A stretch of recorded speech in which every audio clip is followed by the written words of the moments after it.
Hi, my name is Glenn Alexander Thompson. Back in February 2019, I published a YouTube video which exposes government and judicial corruption in Victoria, Australia. The introduction screen to that video is to the left of the screen. Sometime later, I'm not sure exactly when, the video became blocked to Australian viewers. The screen which Australian viewers get represents that there was a legal complaint from the government. That screen is to the right of the screen. That representation is false. There was no legal proceeding or court order. I did not challenge the restriction. I chose instead to leave it in place as further evidence of the extent to which the Victorian government and judicial system will go to in order to conceal the corruption exposed by me. The balance of this video is a republication of the original video. We shall see what happens. Okay, listen in. Republished video begins now. Open the court, Mr. Chipstaff. All persons having business before this honourable court are commanded to give their attendance. They shall be heard. God save the Queen. Be seated.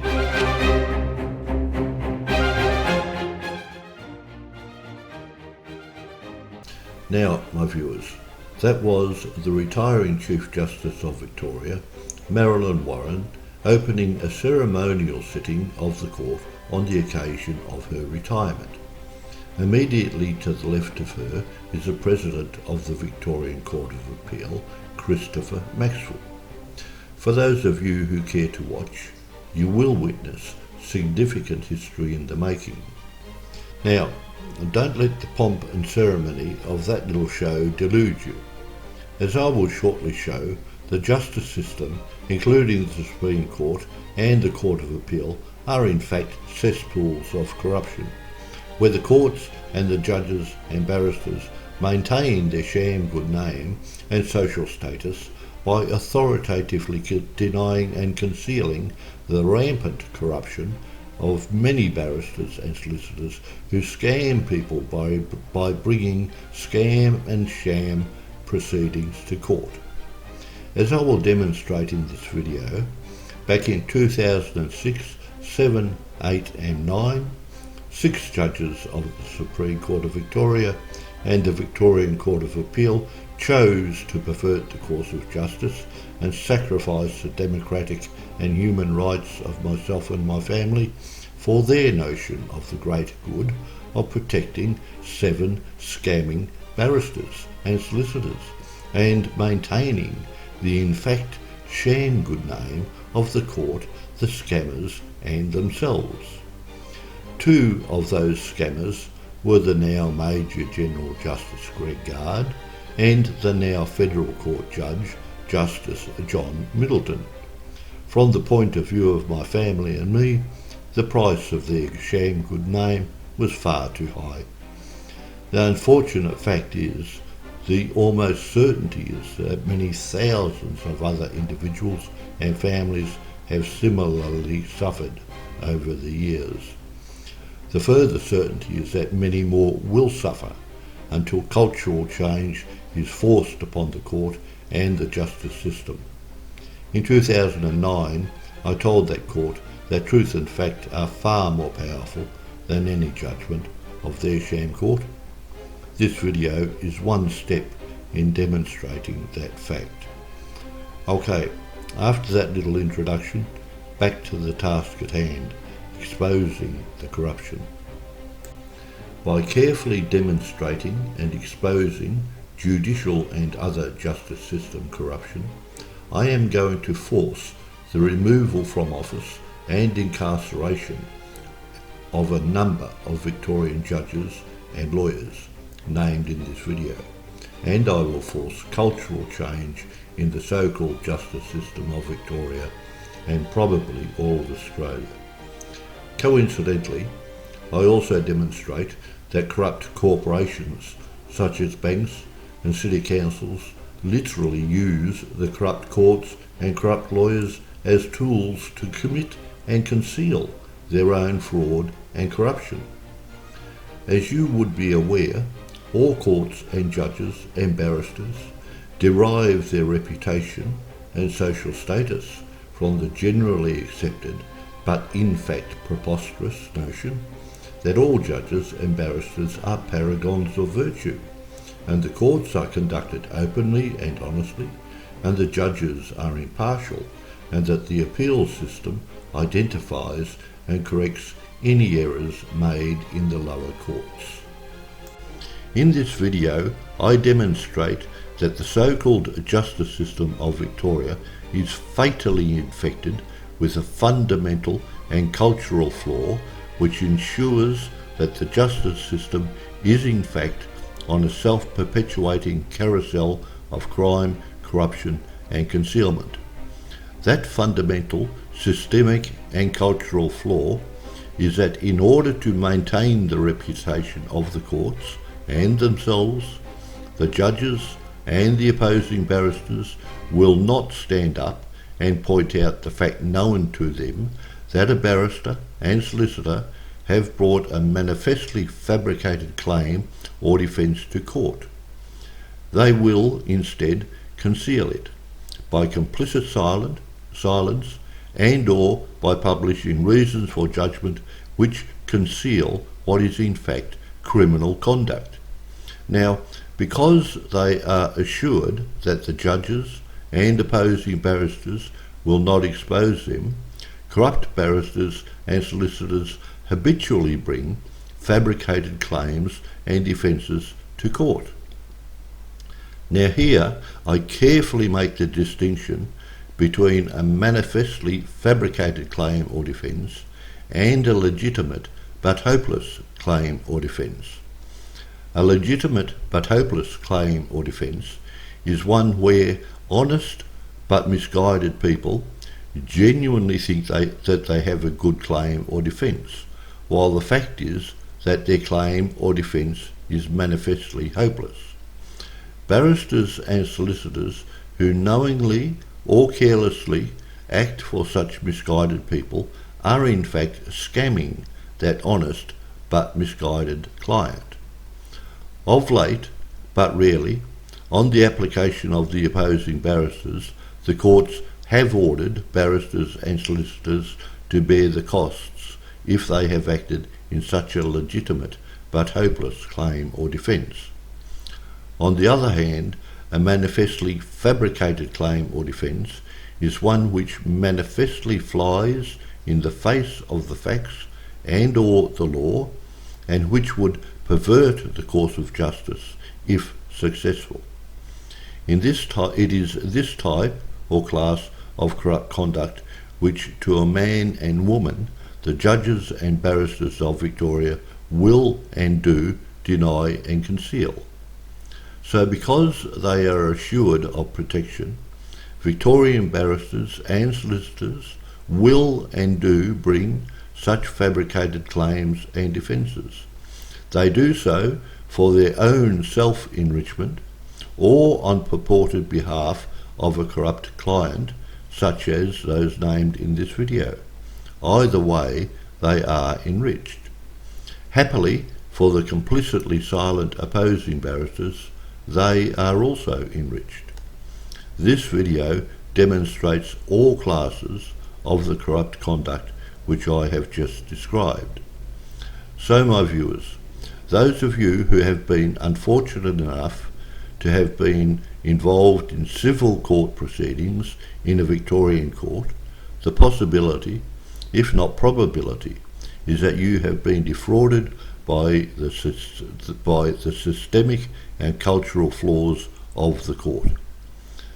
The corrupt conduct exposed in this video occurred over a period now in excess of 32 years. The corrupt culture exposed in this video is systemic, embedded and ingrained. I am going to excise it. I will see at least the 3 Victorian judges who are on the screen now removed from office and incarcerated. Those judges are Justice Robert Osborne, Major General Justice Greg Gard, and Federal Court Judge Justice John Middleton. A number of barristers and solicitors named in this video will rightfully suffer a similar fate. This video may be a little long, however, the subject demands particularity. Now, in this video I only deal with things which are well and truly documented and which may be readily verified. In other words, I present material which the courts and its denizens cannot deny. While the judges of the Supreme Court speak with the authority of the court, I trump them by speaking with the authority of fact and truth. In this early part of the video, I will first show a number of seemingly disparate and serious corrupt things. However, I will link them together with the narrative which follows. Now firstly, and as an example of the extreme lengths that the Victorian judges and barristers and the court per se will go to conceal their corrupt conduct, is graphically demonstrated by the fraudulently fabricated, authenticated order document which is on the screen now.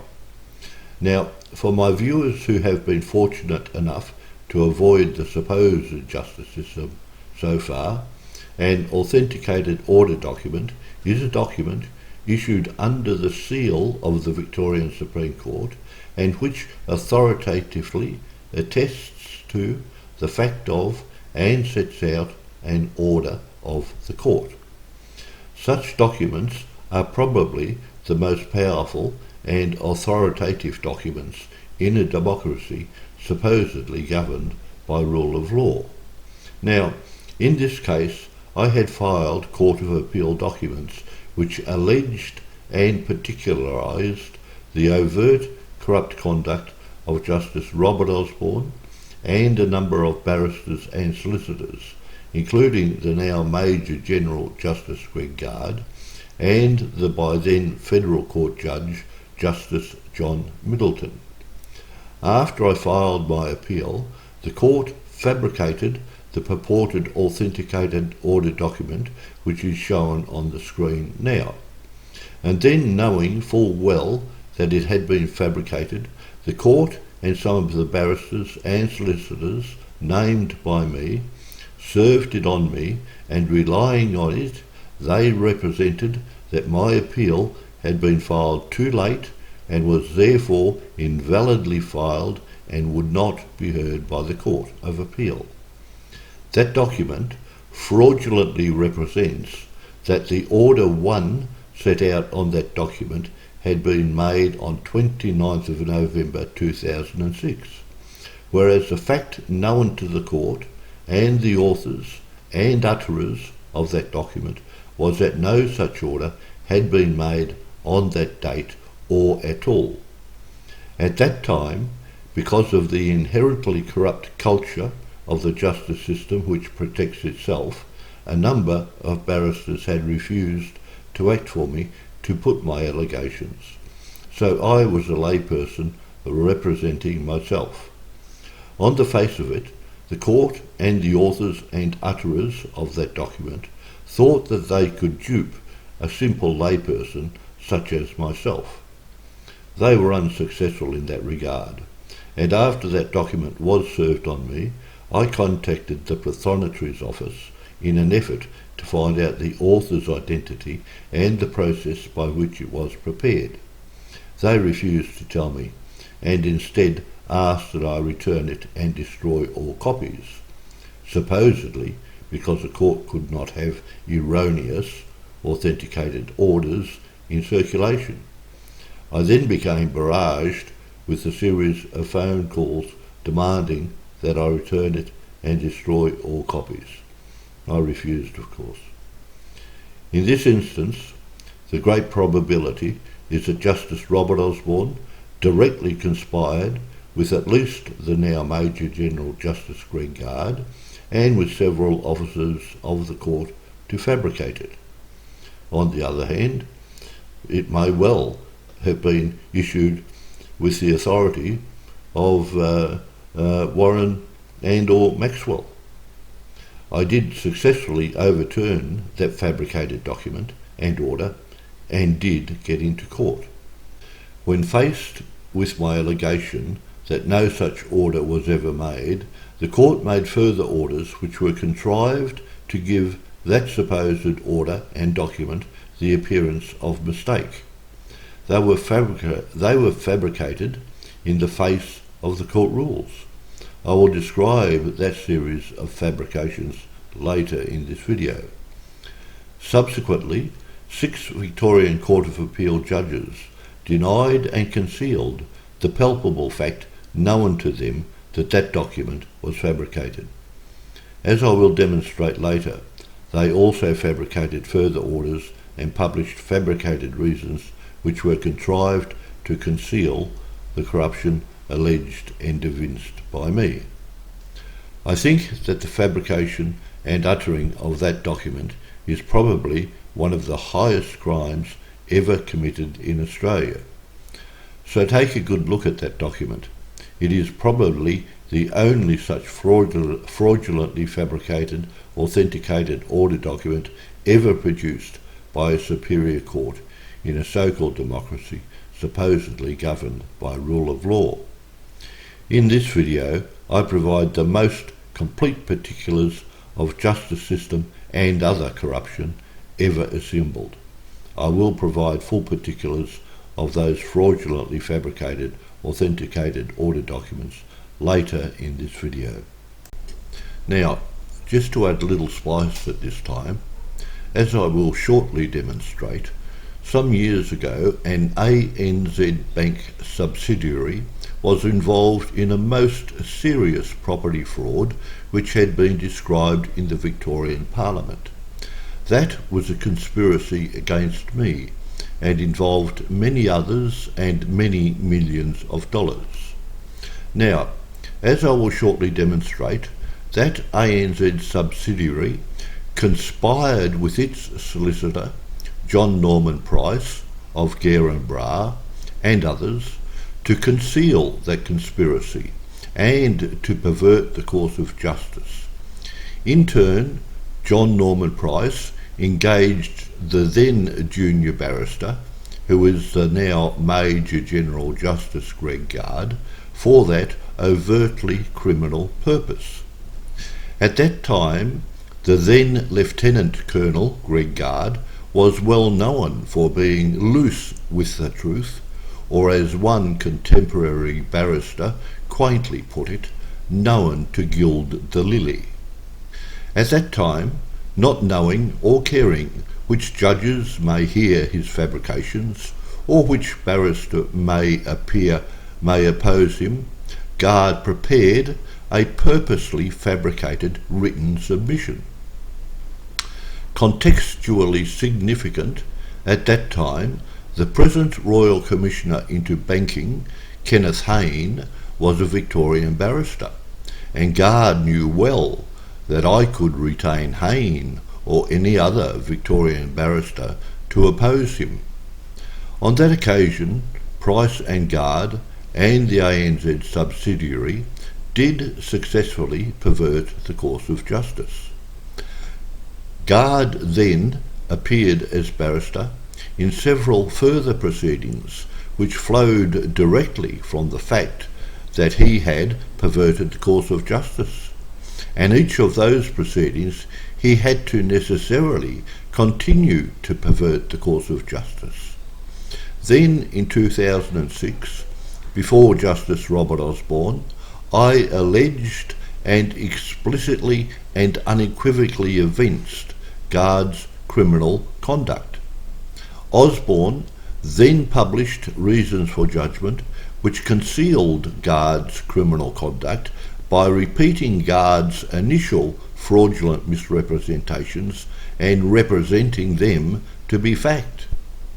Osborne fabricated those purported reasons, knowing full well that they could come before any Victorian Court of Appeal judge, including Maxwell or Warren.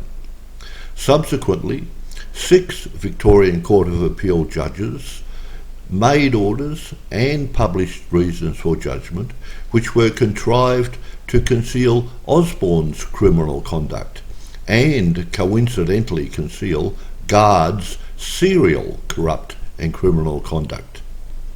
At that time, the now High Court judge, Geoffrey Nettle, was a Victorian Court of Appeal judge. At the present time, the directors and executive of the ANZ Bank, including the doyen of Australian society, David Gonski AC, are engaged in concealing the serious criminal conduct which they have unequivocal evidence of, namely that Justice Robert Osborne published reasons for judgment which were contrived to conceal that an ANZ subsidiary sold land in the circumstances of the conspiracy which the now Major General Justice Greg Guard concealed by perverting the course of justice. Further, the fact that the ANZ directors and executive are engaged in concealing that criminal conduct is set out in a submission to the Banking Royal Commission. I am not holding my breath on that one.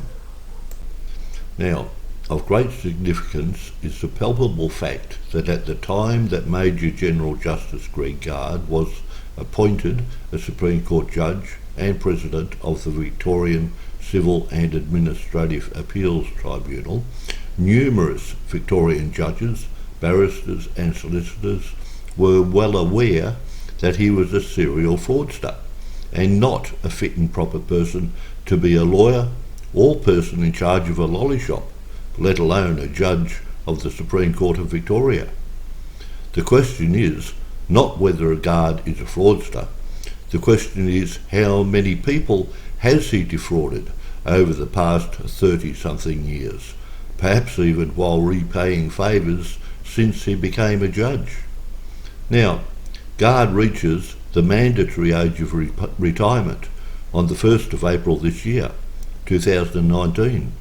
As a salutary example to other judges and lawyers of his ilk, it is important that proceedings against him are commenced before that date.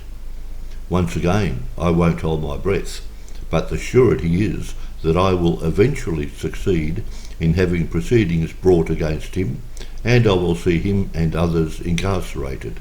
Those of his ilk are the highest criminals in the land. Now, to the far left of the row of judges on screen is Justice Lex Lasry. In 2005, he was probably the top barrister in Victoria, if not all of Australia. Now, in 2005, he was barrister acting for me in a most serious case of property fraud and conspiracy against me and involving many millions of dollars. Aspects of that conspiracy had been described in the Victorian Parliament. The broader aspects of that property fraud and conspiracy involved at least one officer of the Victorian Land Titles Office, Macedon Ranger Shire Council, Colaban Water, Westpac Bank, subsidiaries of ANZ Bank, solicitors for the ANZ subsidiary, Gerambra, solicitors for the Council and Water Authority, Palmer, Stevens and Rennick, the now Major General Justice Greg Guard, and finally the crooked property developer Kenneth Raymond Buchanan.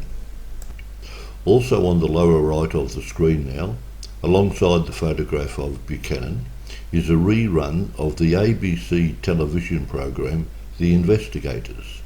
It is discussing that the Buchanan Timeshare Company, Club Resorts Limited, was defrauding thousands of generally lower socio-economic Australians. I am running it without sound, but you may glean some substance from it. Significantly, the ANZ investment arm, ANZ Nominees, was the fourth largest shareholder in that overtly fraudulent company. That ABC television program, arose substantially because of the work done by me to expose the serious corporate corruption which was occurring at that time and for some time previous. Because of the work done by me, the South Australian government flew me and my documents to Adelaide, and then, at least in part due to my work, the South Australian judge, Michael Noblet, refused to give Buchanan's company a credit provider's licence. Prior to that, entirely due to my work, the Victorian Credit Licensing Authority removed Buchanan as a director of the finance arm of his companies, but left the finance company to continue with its corrupt conduct. In addition, at those times, I personally exposed and put an end to a fraudulent prospectus which was contrived to and distributed in such a manner as to attract and dupe and scam the mum and dad investors of Australia. Due to my efforts, that particular prospectus had a probable world record low subscription of about 2.5%. I had made many very serious and powerful enemies at that time, and the surety is that this video will invoke the enmity of all of the most powerful people in Victoria and probably all of Australia. Okay, now I will begin to go to some sordid particulars. On the screen now is the Federal Court Judge, Justice John Middleton. Middleton was appointed a judge in 2006. Prior to that, he was an overtly corrupt Victorian barrister. Now, as I will show, the standalone facts of Middleton's corrupt conduct are sufficiently damning. However, I acquired an unexpected bonus in that regard. That bonus is as follows. In 2006, and while still a barrister, Middleton and his then instructing solicitors communicated in writing and set out certain particulars which partly evince Middleton's corrupt conduct and expressly evinces that his opposing barristers were well aware of his corrupt conduct. Then, in 2009, when Middleton was a federal court judge, I published particulars of his corrupt conduct and of Gard and Osborne and the Court of Appeal judges and others on my website courtsontrial.com. That prompted further written communication between Middleton and his earlier instructing solicitors. Middleton's side of that further communication occurred on federal court letterhead and referred to the allegations on my website and included a copy of the earlier written communication. In circumstances which I will discuss later, I acquired a copy of that further communication on federal court letterhead and the attached earlier communication. So the bonus is that evidence of Middleton's corrupt conduct is part set out on federal court letterhead, signed by him.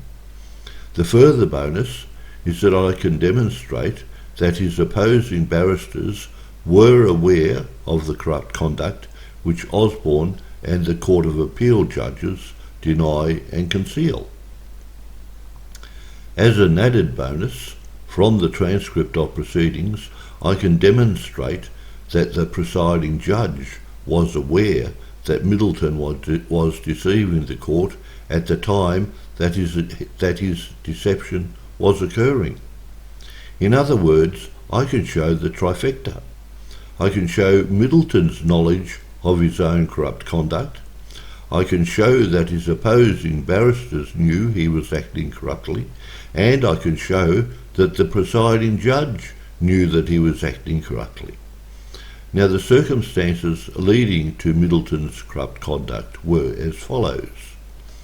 Now, as I said earlier, in 2005, The now Justice Lex Lazary was probably Victoria's top barrister, and he was my barrister, and he prepared and settled my statement of claim, where I was suing the Macedon Ranges Shire Council and Colaban Water to recover my losses, which were caused by the conspiracy which had been described in the Victorian Parliament. Unfortunately for me, as my claim was coming due for hearing, Lex was called overseas to act for an Australian who was about to be executed in Singapore. So, my then solicitors retained John Middleton, who was probably Victoria's second highest barrister, and he certainly charged accordingly. Then, unbeknown to me, Middleton made several rather simple comprehension errors of simple written English, so that he completely misunderstood my case. Now on the screen now is a series of very fraudulent and unlawful plans of subdivision. I will explain their full significance shortly. Middleton's first simple comprehension error was as follows. In my affidavit, I set out that in several earlier court cases, the council gave sworn evidence that it had processed those plans as parts of a single subdivision. That was sworn evidence as to the state of mind of the council when it sealed the plans. Then my affidavit said that in 2000 I had learned that the council had in fact processed those several separate plans of subdivision as several separate subdivisions. That statement was a clear and accurate statement by me as to my knowledge of the true state of mind of the council while processing the plans. It was not and could not be construed to be a statement by me as to my mind as to the status of the plans of subdivision. Unbeknown to me, Middleton misunderstood that simple statement to be a statement as to my state of mind of the status of the plans of subdivision. Middleton's careless and preposterous misunderstanding was that in 2000 I had learned for the first time that the several plans of subdivision represented several subdivisions. Middleton's second simple comprehension error was aggravated because it included a serious error of law.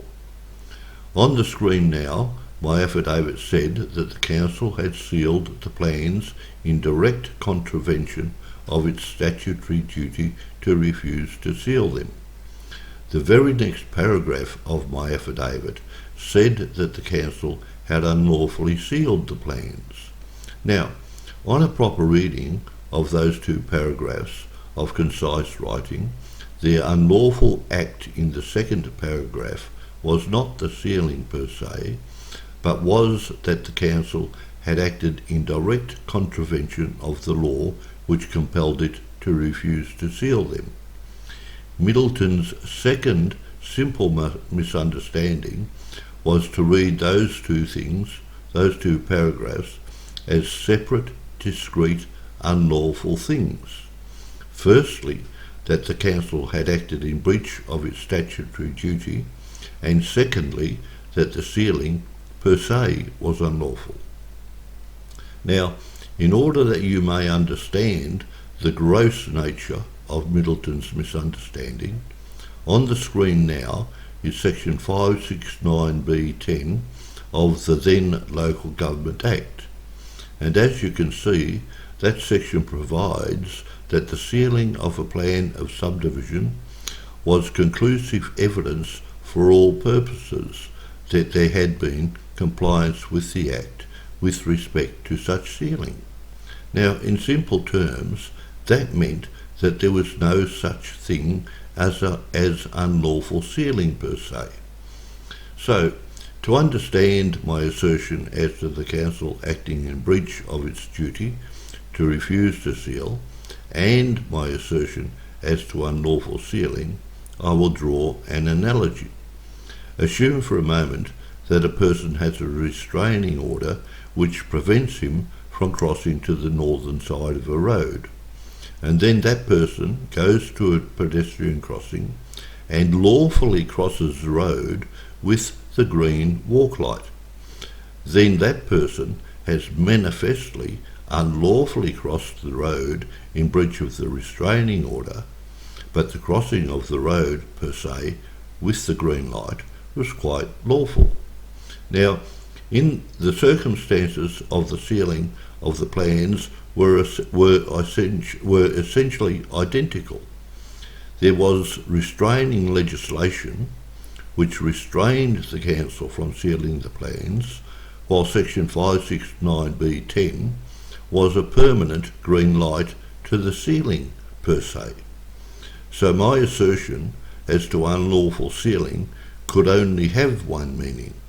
The unlawful act was the breach of the restraining legislation, and in exactly the same sense, the unlawful act of the person crossing the road was a breach of the restraining order, and not the crossing per se. Now, the difference between the proper understanding and Middleton's two misunderstandings is profound. Firstly, my proceeding related to events which had occurred 25 years earlier, and I necessarily had to rely upon the fact that my claim had been fraudulently concealed until discovered by me in 2000. Now, the fact that each of those plans of subdivision represented a separate subdivision was manifestly not concealed and not concealable. So Middleton knew well that any case put by him, founded on an assertion by him that that fact was concealed from me, was hopeless and could not succeed. Secondly, because section 569B10 of the Local Government Act was a permanent green light to the sealing per se, then any case put by Middleton that the sealing per se was unlawful was simply preposterous and in the face of the exceedingly simple law. So, as I will demonstrate a little later, Middleton concealed his misunderstandings from me and brought a fraudulently fabricated case which was founded on his gross errors and was in the face of the facts and the law known to him. Now, for complete understanding and to show further serious instances of court corruption, I will show the significance of those plans and exactly how corrupt barristers and solicitors conspired with the council to serially bring fraudulent court cases and conceal the corrupt conduct of the council. Now, back at the relevant time, the Victorian Sale of Land Act prevented the sale of allotments on subdivisions consisting of 3 or more allotments until such time as the Registrar of Titles had approved the plans, and in turn the Local Government Act prevented the Registrar from approving plans until such time as all required infrastructure such as roads and water were complete. So, in other words, a developer could not sell land on subdivisions of 3 or more allotments until the roads and water supply, etc. were completed. So, in order to avoid the law, the solicitors Palmer, Stephens and Rennick and the executive of the council and water authority and the fraudster Buchanan came up with a scheme to have the council and the titles office process a series of unlawful 2-lot plans of subdivision. 3 such plans are on the screen now. Now, on the leftmost plan you can see an area which I have outlined in red and marked, and it is marked as Lot 1. That represents a genuine intended allotment, and the area outlined in blue is a sham or scam allotment which is marked as Lot E. Now, on the centre plan The area which was Lot 1 on the first plan is marked NIS for not in subdivision. The genuine allotment outlined in red on the second plan is part of the sham or scam allotment on the first plan, and the new scam or sham allotment on the second plan is marked as Lot F. Now that scam or sham sequence is then continued into the third plan, which is on screen. Now that scam or sham sequence is then continued in a further several plans in the series until 18 genuine allotments are set out and created. Now this little scheme operated in the following manner.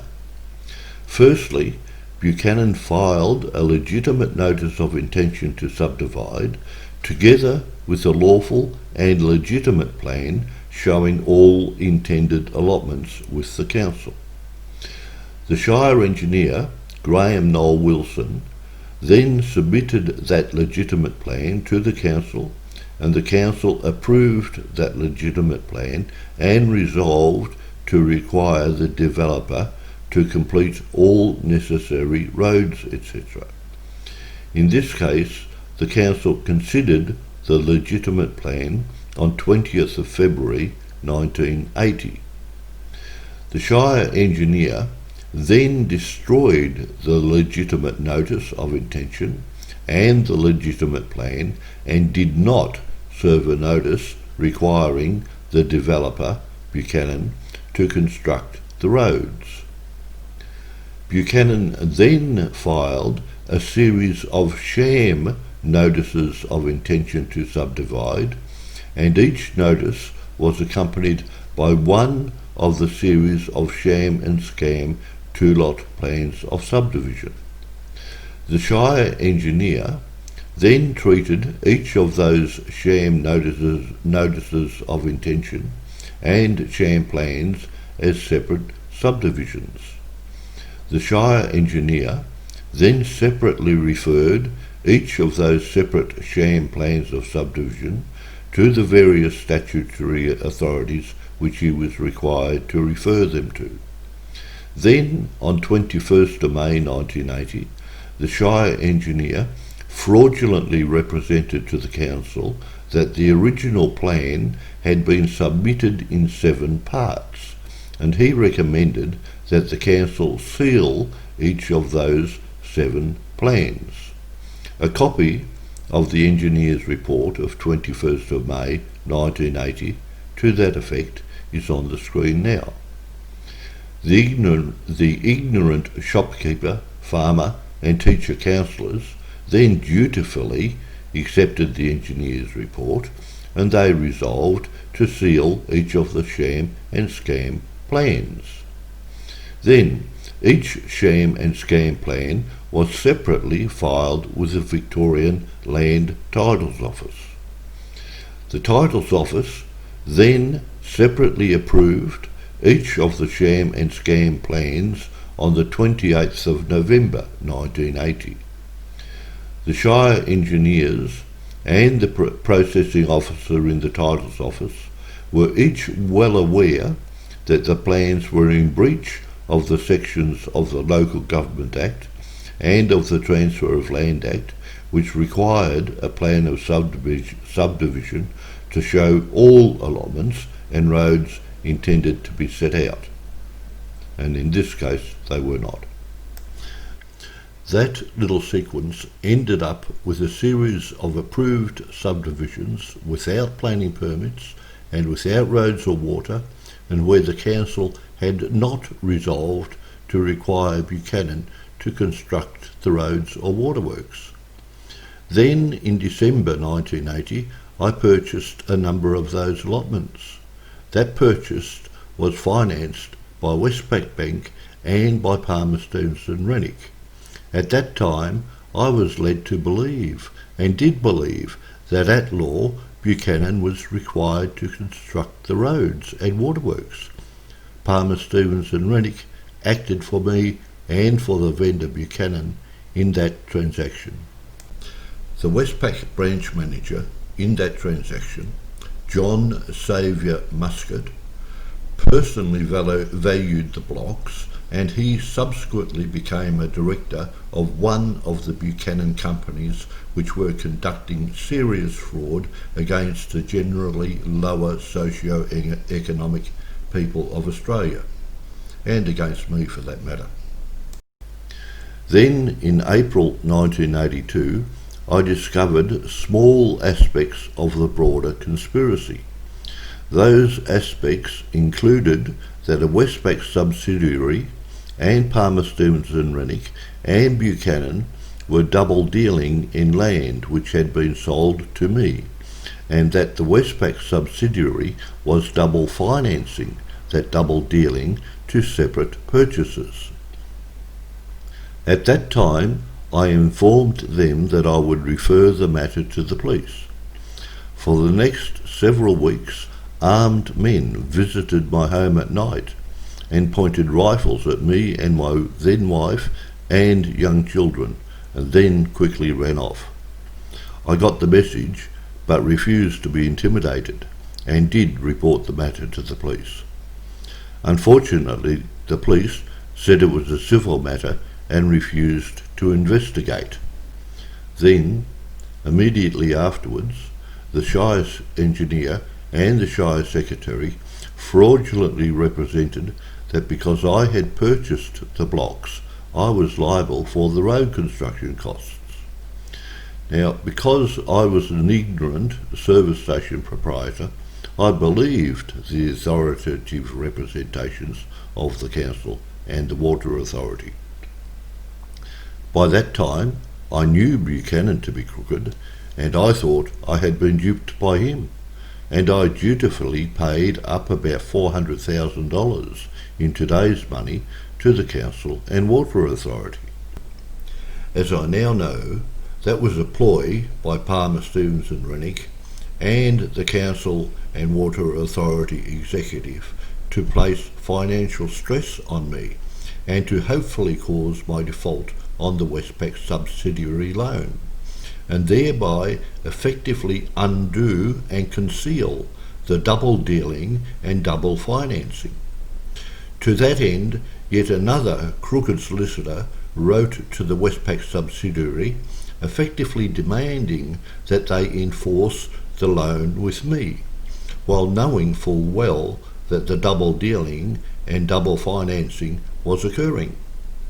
Unfortunately for them, I was a little more financially stable than my second-hand car and simple lifestyle indicated. They were unsuccessful, but I was placed under stress. The Council and Water Authority then constructed the roads and waterworks, but at more cost than that which I had paid them. The Council then billed me for the overrun of costs. At that time, I purchased a copy of the Local Government Act and learned that the Council's claim against me was fraudulent, and I refused to pay.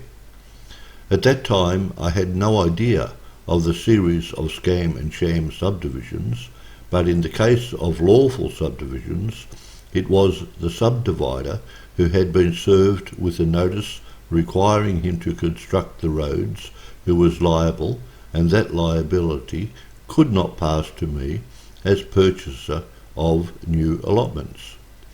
The council was locked in. It had a fraudulent claim, for a fraudulent debt in my name in its books. The council then secured the services of a dime a dozen crooked solicitors and a barrister, Mr. B. Phillips, and issued fraudulent magistrate court proceedings against me. To make good that fraudulent magistrates court claim, the council had to necessarily commit several acts of perjury and one act of overt misrepresentation of fact and law. The first act of perjury was to conceal from the court that the Shire engineer had destroyed the legitimate plan of subdivision and had not served the notice of requirement which the council had resolved to serve in respect of the roads shown on that plan.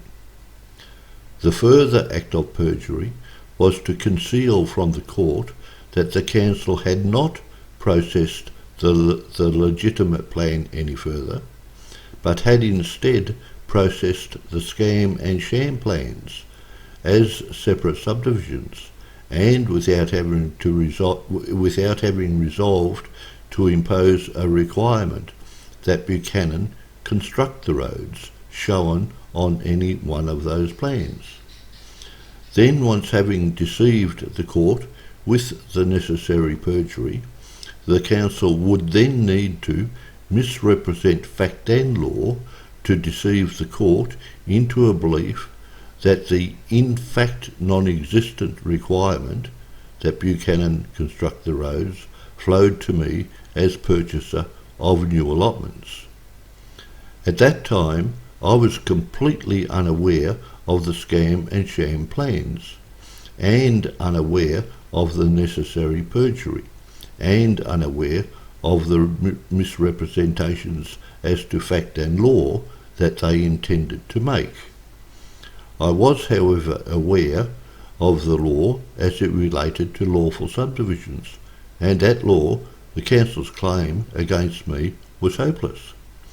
The council refused to comply with notice that it provide me with copies of its documentary evidence. The council then refused to comply with Supreme Court orders that it provide me with that documentary evidence. At that time I was not concerned because the law was clear. It was the owner of the parent property who was liable for the road construction costs, and I was not and could not be construed to be that person. At that time I applied for and was granted legal aid to defend the claim. Both the Legal Aid Commission and my solicitor and barrister, Mr. Barry Fox, were well aware that the council and its lawyers were bringing a fraudulent claim without any possible basis at law. When the matter was called, the council's barrister handed my barrister a bundle of documents. That bundle of documents included a copy of what I now know to be a locality plan. That in fact locality plan is on the screen now. Now, each of what I now know to be the scam and sham two-lot plans was also in the bundle, as was the council minutes where the council had considered the legitimate plan, and the engineer's report, which I showed before, where Wilson represented to the councillors that the series of plans was a legitimate plan submitted in parts. With reference to those documents, the Shire engineer, Graham Wilson, then gave sworn evidence. His sworn evidence included that the plan, which is on the screen now, was the plan of subdivision which had been considered by the council on 20th of February 1980, and that the council had resolved to require the roads shown on that plan to be constructed. Wilson then swore that on the 20th of February he had served Buchanan with a notice requiring him to construct the roads shown on the in fact locality plan. Wilson then referred to the scheme plans and gave evidence that the plan considered by the council on 20th of February 1980 had been processed in several parts. By the in fact perjurious representations that the plan considered by the council had been processed in several parts, the Shire engineer led the court to believe that the legitimate plan remained on file and that the resolution of the council in respect of that legitimate plan flowed to and was valid in respect of the in fact scam and sham plans actually processed by the council. Then, having deceived the court in that regard, and knowing full well that he was lying, the councillor's barrister represented that I had purchased the land in December 1980 and was liable for the road making costs. In my defence, I summoned the other people who had also purchased allotments in 1980, and they gave evidence that they had not been called upon to pay any portion of the costs. With unimaginable stupidity, with the other owners of allotments of identical status as myself standing before him, the magistrate held that I had purchased the land in 1980 and was the owner liable for the road construction costs. The magistrate then ordered that I pay the overrun of costs. I have great difficulty believing that the magistrate believed himself. I again applied for legal aid to appeal to the Supreme Court. That legal aid was also granted.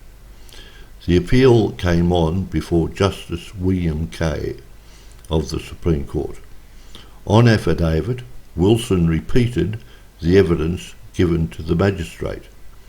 The bundle of documents was exhibited to Justice Kay. Justice Kay published his written reasons on the 11th of July 1988. At page 2 of his reasons, Justice Kay said that on 12th of February 1980, Buchanan lodged several plans of subdivision together with a single notice of intention to subdivide. Justice Kay then said that on the 20th February 1980, the council gave Mr Buchanan notice of requirement to construct the roads. Justice Kay then said that on 21st of May 1980, the council resolved to seal the plans. Justice Kay then said that the magistrate held that I had purchased the land in December 1980 and sold it in 1983, and that I was the owner of the land within the meaning of the Local Government Act. Justice Kay then said there was no evidence before the magistrate that at the time of service of the notice of requirement, or at any relevant time thereafter, that I was possessed of any equitable interest in the land. He then said that I was not the owner from whom the council was entitled to recover any payment for construction of the roads. Justice Kay then set aside the magistrate's orders. After publishing his reasons, Justice Kay said that this matter should never have come to court, and that if he could, he would order that the council's lawyers not get paid. Now, in that little sequence, the Legal Aid Commission was twice aware that the council and its lawyers had knowingly brought a fraudulent proceeding, and my solicitors and barristers in both hearings were also well aware. And then Justice Kay was also well aware, but no one had the courage or the integrity to say so. Justice Kay's benign assertion that there was no evidence before the magistrate in fact conceals that the explicit and unequivocal evidence before the magistrate was that I was not and could not be construed to be the owner of the property which had been cancelled and ceased to exist on the 28th of November 1980. So, how many others did the council solicitors and barristers then go on to defraud in the silently complicit courts? At that time, neither the Legal Aid Commission or myself or my lawyers or Justice Kay even suspected the nature of the sham and scam plans, but the council's solicitors and barrister sure as hell knew, and that is why they refused discovery including refused to comply with Supreme Court orders compelling discovery. And then they handed my barrister the bundle of documents after the matter was called. I then instituted county court proceedings against the council and water authority to recover the monies paid to them. My claim included a claim for damages. At that time, because I could not show any wrongdoing, my claim was for recovery of monies paid and had been received by mistake of law. My claim included a claim for damages. The council's solicitors at that time were a firm called Maddock, Loney and Chisholm, now known as Maddox. They were the experts in local government law and had many councils as clients. They were also a bunch of serial crooks, and remain so to the present day. As I will show later, they also conspired with Guard when he perverted the course of justice, as discussed earlier. They also conspired to deceive the then Minister for Water when the ministerial inquiry followed the conspiracy being raised in Parliament.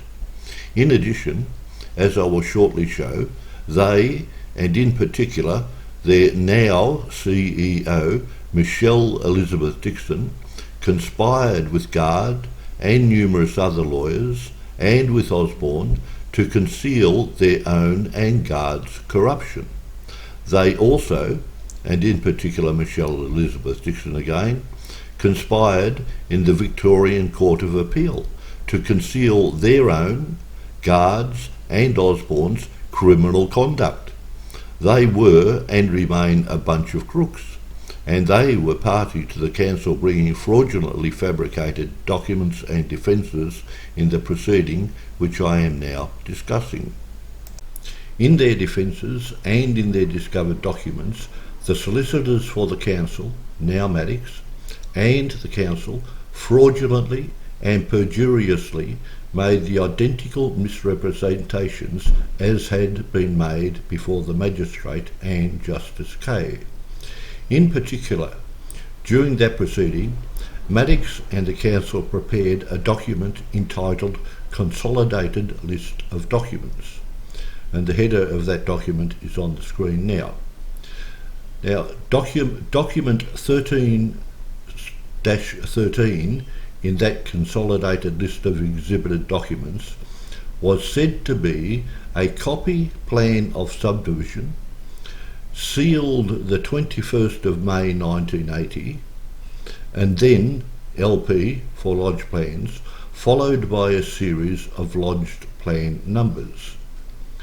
Those lodged plan numbers being the numbers allocated by the Land Titles Office in respect of each of the scam and sham plans and a couple of other scam and sham plans not in present discussion.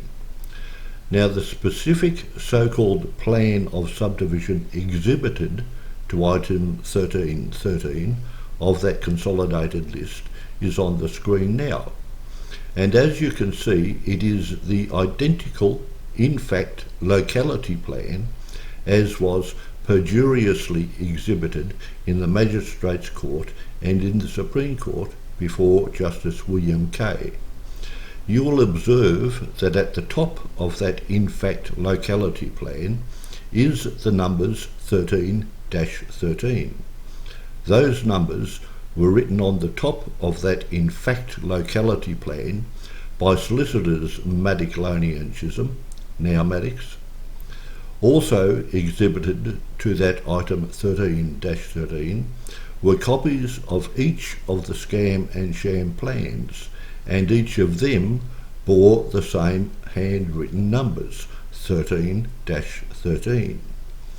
That was a specific, unequivocal reiteration of the perjurious evidence given before the magistrate and Justice Kay, excepting on this occasion that perjurious evidence was jointly made and uttered by Maddox and by the council, and was intended to and did convey the fraudulent representation that the mind of the council was that it had processed the legitimate plan of subdivision in several parts and not as separate subdivisions. After exhibiting those in fact fabricated documentary evidence to me, that proceeding then came on for hearing. On the first day of hearing, the Council and Water Authority offered return of my money in full settlement. At that time, I was advised that I should accept that offer because the court would be unlikely to award damages in respect of mistake of law, and if I refused the offer and then failed in the damages aspect, I would be liable for costs from the time of the offer. I accepted that offer. During the course of that proceeding, I discovered the true nature of the sham and scam plans. However, I also discovered that Buchanan and Palmer Stevenson Rennick were seriously mistaken and were serious drongos. The fact was that the scam and sham plans did not and could not facilitate avoidance of the Sale of Land Act. On a proper reading, the Sale of Land Act related to a developer's intention and not to the actual plans in fact lodged. And as Buchanan's intention was an 18-lot subdivision, his sham and scam 2-lot plans did not and could not facilitate avoidance of the Sale of Land Act. At that time, I prepared a brief for my then barrister. Page 3 of that brief included a pasted copy of Section 9 of the Sale of Land Act, and I had underlined several critical words which Palmer Stevenson Rennick and Buchanan had overlooked or not appreciated. A copy of that part of page 3 of my brief is on the screen, and the critical words in Section 9 were underlined. I will come back to them shortly. Then page 5 of my brief contained copies of a couple of the scam and sham plans, and above them I had handwritten some notes, and a close-up of those notes is on the screen now. Those notes said, notwithstanding that it was illegal, Buchanan had sold at least 2 of the allotments, and I had an arrow pointing to the notices of disposition which were on page 4. Then below that I said to the effect, in order to avoid the provisions of Section 9 of the Sale of Land Act, Buchanan lodged 7 separate plans which were contrived to create several subdivisions of 2 lots each. Then at page 8 of my brief, I included a pasted copy of Section 5691 of the then Local Government Act. That section was quite explicit and required a developer to give notice of his intention, and in this case Buchanan's clear intention was a single 18-lot subdivision. So now, going back to my underlining of part of Section 9, which is on the screen again now, it can be seen that Section 9 operates where a developer is required to give notice, and in this case, notwithstanding that Buchanan had given a series of fraudulent notices of intention, he was and remained required to give notice of his intention to do an 18-lot subdivision, and therefore he remained fair and square trapped by the well-drafted legislation, and he had not avoided Section 9 at all. So, at the time of the County Court proceeding, I could not say or allege that the Council had aided and abetted Buchanan's fatally flawed scheme to avoid Section 9. At that time, I had no option other than to accept the Council's assertion that its mind was that it had processed the legitimate plan in several parts, and that the Council's resolution to require Buchanan to construct the roads flowed to and affected those several scam and sham plans. On settlement of that county court proceeding, a release was signed. That proceeding was settled in 1991. At that time, I knew in my mind that the council had aided and abetted Buchanan, but I had no hard evidence. Then a few years went by, and in 1995 I issued Supreme Court proceedings against the council and Water Authority, and personally against the Shire Engineer and the Joint Shire and Water Authority Secretary. That 1995 Supreme Court proceeding was related to quite separate properties which were subject to the broader conspiracy, and was entirely unrelated to the earlier county court proceedings, and unrelated to the properties subject of the scam and sham plans. Of present relevance is that during that proceeding I allowed the solicitor for the Water Authority into my home to take copies of any documents which were relevant to that 1995 Supreme Court proceeding. At that time, unbeknown to me and without my permission, he also took a copy of the earlier brief which set out that the scam and sham plans did not facilitate avoidance of the Sale of Land Act. Nothing else of that 1995 Supreme Court proceeding is presently relevant. Then, in 2000, I finally discovered the evidence that the mind of the council was that it purposefully processed the several scam and sham plans as separate subdivisions, and that it had falsified the evidence before the magistrate and before Justice Kay by clipping the surveyor's identifying numbers from each of the scam and sham plans. They had also falsified the evidence in the earlier county court proceeding, and the settlement in that proceeding was obtained in fraud. I will further particularise a little later. So, as you can see, the Shire Engineer duped the councillors into sealing an illegal series of separate subdivisions by representing that the several scam and sham plans represented parts of the single subdivision which had a planning permit and which they had approved. The fact, however, known to the Shire Engineer and the Shire Secretary and the Council solicitors Palmer, Stevens and Rennick and Buchanan, was that those plans created several subdivisions without planning permits and which had not been approved by the Council, and the Council had not resolved to require Buchanan to construct the roads shown on any of those scam and sham plans. Now, as discussed earlier, the Shire Engineer destroyed the legitimate plan and did not serve the notice requiring Buchanan to construct the roads and waterworks shown on the legitimate plan.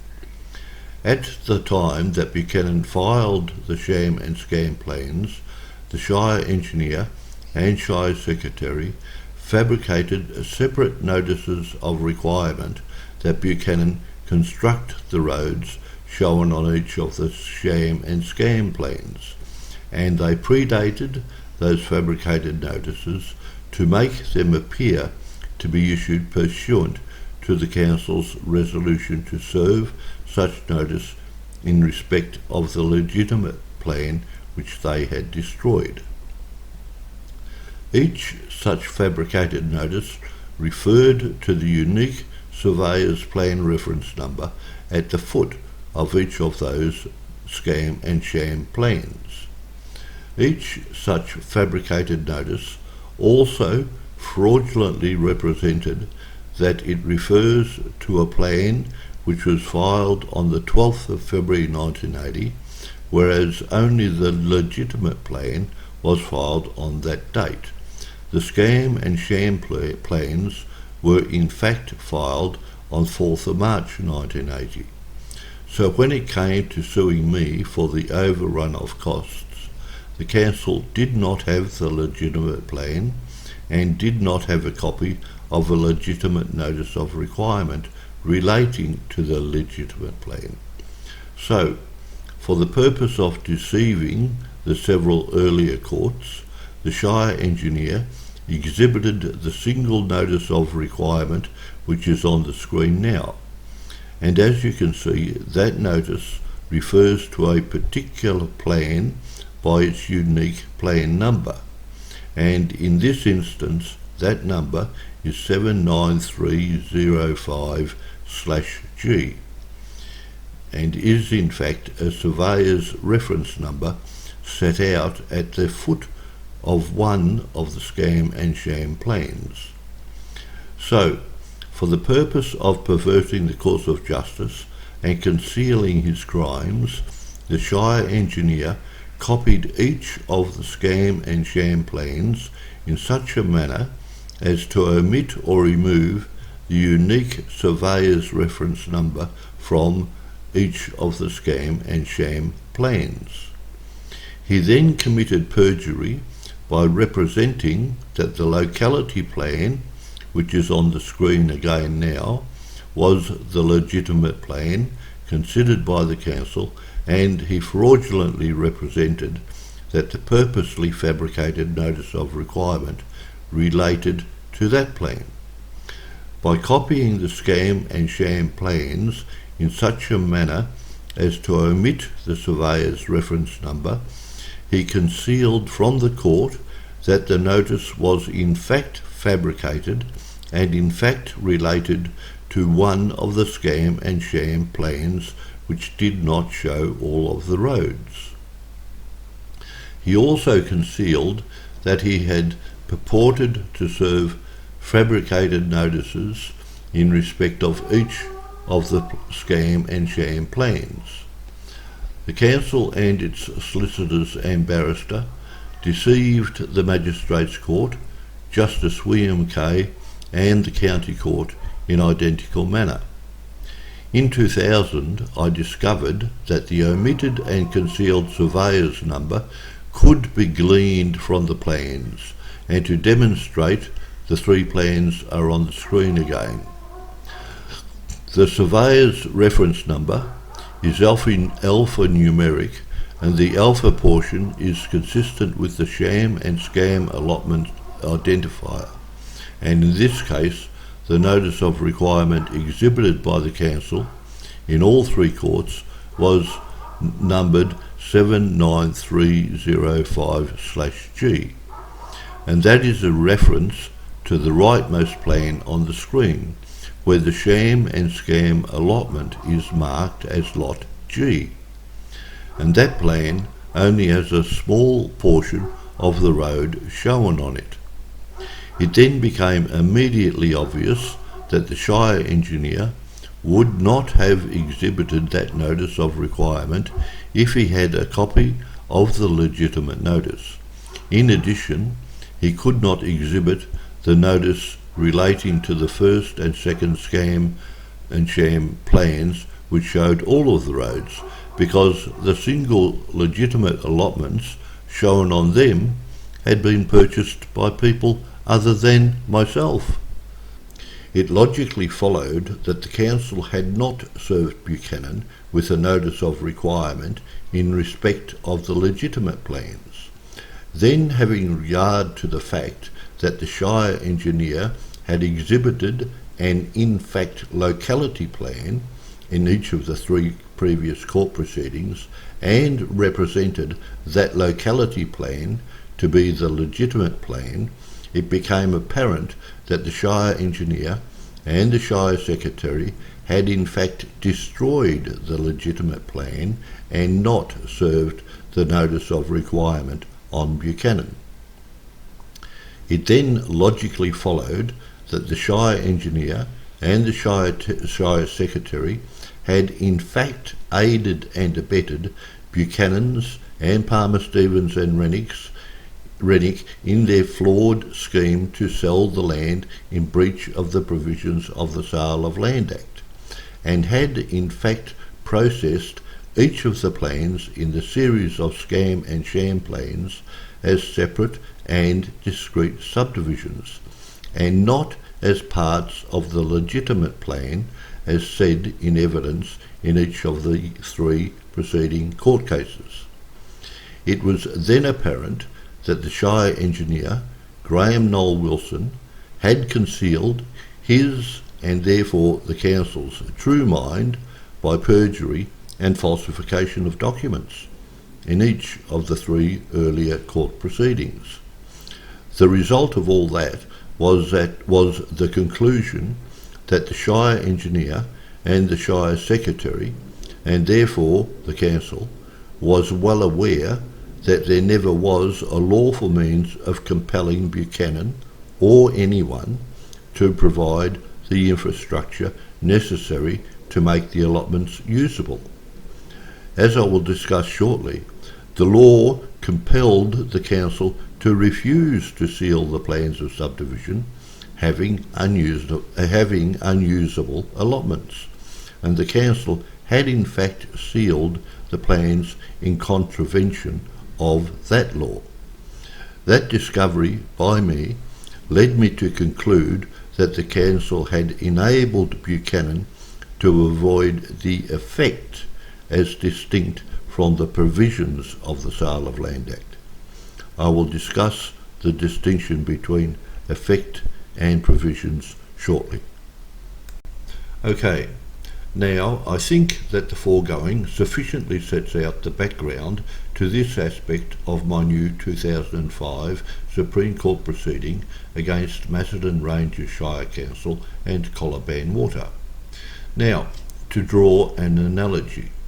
Having discovered that the council had fabricated documents and committed perjury to conceal its true mind in the earlier proceedings, I was free to bring the new proceeding which alleged that the true mind of the council was deliberate murder rather than mistaken manslaughter alleged in the earlier county court proceeding. My new proceeding was to recover the damages which the earlier perjury and fabricated documents had caused me to forego in the previous county court proceeding. The gravamen or cause of action or claim in my new 2005 proceeding was that, while knowing full well that the roads etc. were not present, and there was no lawful means of compelling Buchanan or anyone to provide those roads, the council had sealed the plans in contravention of the law which compelled the council to refuse to seal plans of subdivision where the allotments were unusable. And in this case, that new gravamen or cause of action had been fair and square concealed by perjury and falsification of documents in three earlier court proceedings. Now, as discussed earlier, Middleton had replaced Lex Lasry as my barrister, and notwithstanding my experience at the hands of corrupt courts and barristers, I had absolute confidence in Middleton.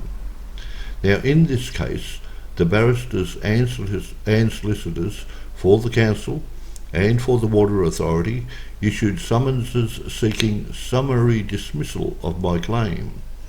The several grounds for those applications included that the council had not fraudulently concealed my claim, but had instead openly disclosed my new gravamen or cause of action many years ago, and that my claim was barred by the Limitation of Actions Act, which is commonly referred to as a statute of limitations. Now, to fully understand Middleton's corrupt conduct, I am going to relate it as it unfolded to me. The hearing of the summary dismissal applications came on before then Master Eftham on 14th and 15th of November 2005. At the time of the hearings I was unwell and did not follow them, so I ordered a transcript so that I could enjoy the detail of the trouncing given to the Council and Water Authority. Upon reading the transcript, I was shocked and horrified to discover the outrageous fabrications put by Middleton.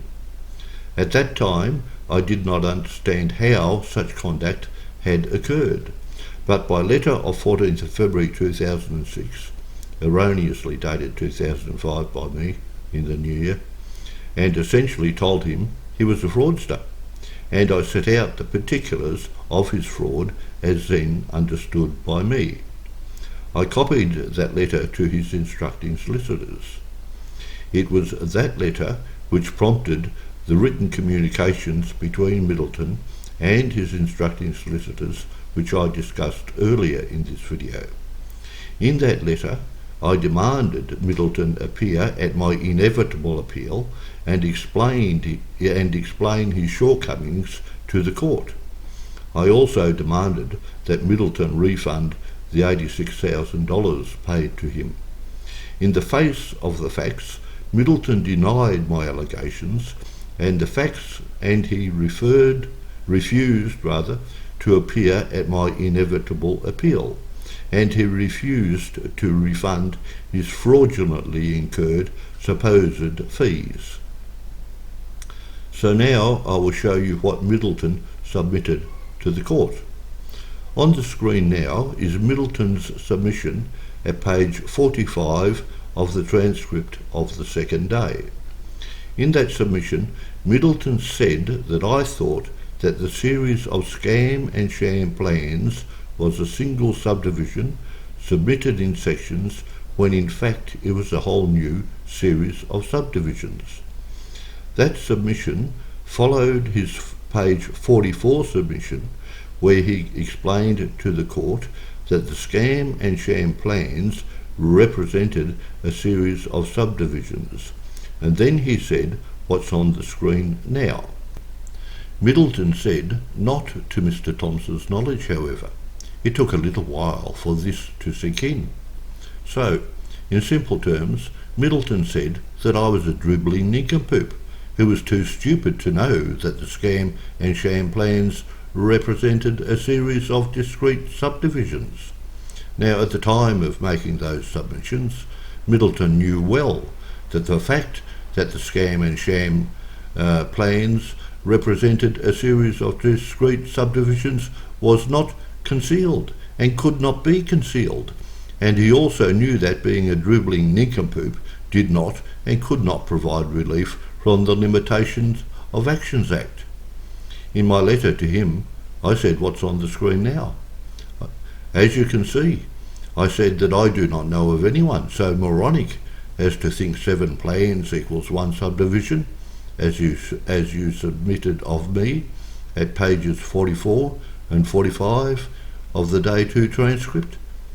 Now, as you saw earlier, in his reply to me, Middleton denied my allegations as to the foregoing flagrantly fraudulent and corrupt submissions. Middleton is both a fraudulent and corrupt barrister and a fraudulent and dishonest person. Throughout his submissions, Middleton repeated contextually identical variations to the foregoing several times. As I subsequently discovered, those fraudulent submissions arose as a consequence of the first of Middleton's comprehension errors of my simple English affidavit, as I described earlier in this video. I will now demonstrate Middleton's second comprehension error. Now, you may recollect from early discussion in this video that Middleton's second comprehension error was that he misunderstood my affidavit to say that the sealing per se of the scam and sham plans was unlawful. You will also recollect that that comprehension error was in the face of section 569B10 of the Local Government Act, which is back on the screen now, and which provides that the sealing of a plan of subdivision shall be conclusive evidence for all purposes that there has been compliance with the Act with respect to such sealing. Now, nothing can be more clear.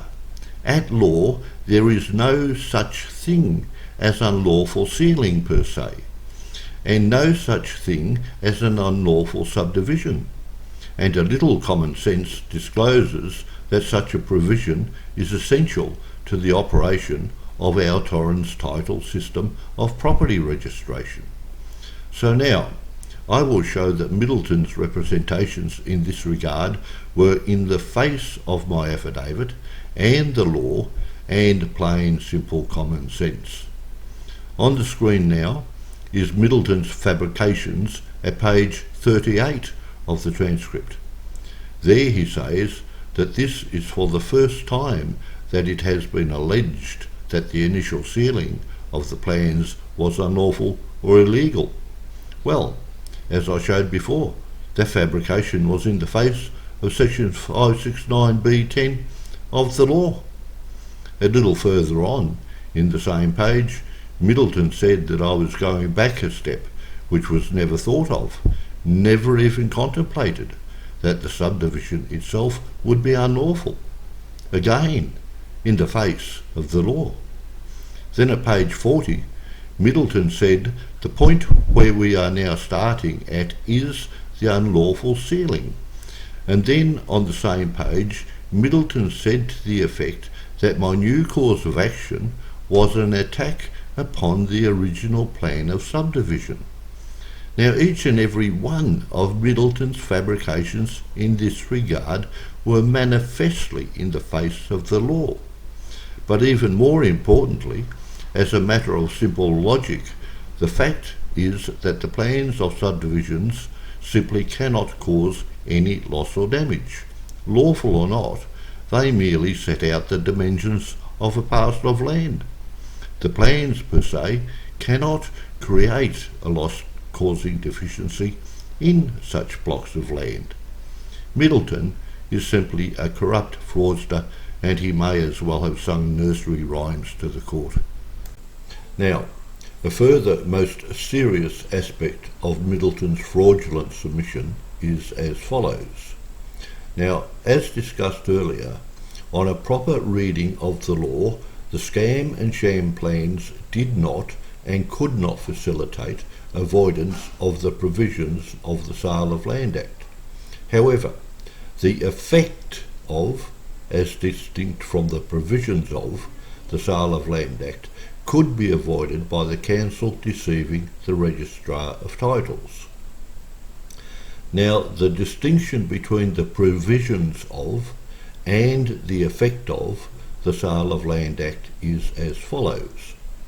Now, the provisions of the Sale of Land Act were quite simple and operated to prevent the sale of allotments until such time as the Registrar had approved the plans of subdivision and issued new titles. Now, the Local Government Act operated to prevent the Registrar of Titles from approving the plans until such time as the required roads, etc. were complete. So, the effect of the Sale of Land Act was to prevent sale of allotments until such time as the roads, etc. were complete. So, a crooked council could facilitate avoidance of the effect of the Sale of Land Act by deceiving the Registrar of Titles into a belief that the required roads, etc. were complete. Now, avoiding the effect of the Sale of Land Act was not a function of scam and sham plans. It was simply a case of the council deceiving the Registrar of Titles in respect of the roads, etc., shown on a legitimate plan or scam and sham plan, as the case may be. And in the instance discussed here, the council did exactly that.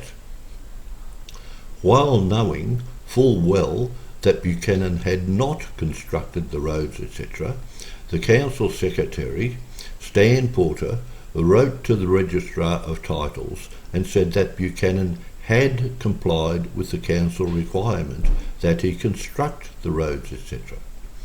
A second method of a corrupt council facilitating avoidance of the effect of the Sale of Land Act was to simply seal plans of subdivision without imposing a requirement that the developer construct the necessary roads, etc. And again, the Registrar of Titles would be deceived and would approve plans where the required infrastructure was not present. Macedon Ranges Shire Council employed both methods. The second method was directly employed in respect of the cluster subdivision which is on the screen now. In the case of that subdivision, the Shire engineer deceived the councillors by saying that no requirement was imposed on the subdivider, again Buchanan, because the subdivision was subdivided pursuant to the Victorian Cluster Titles Act. The Shire engineer omitted to tell the councillors that the Cluster Titles Act specifically enlivened the relevant sections of the Local Government Act in respect of cluster subdivisions. As I will discuss later, the ANZ subsidiary discussed earlier and its solicitor John Norman Price and the now Major General Justice Greg Gard conspired with the Council and Water Authority Executive and Ian Loney, whom I will discuss shortly, to pervert the course of justice and conceal the Council's conduct in respect of that particular cluster subdivision. The second method was also indirectly applied to the scam and sham plans in present discussion, because the Council did not resolve to impose a requirement in respect of any one of those scam and sham plans. So the notices of requirement which were fabricated by Wilson and the Shire Secretary did not have authority of law.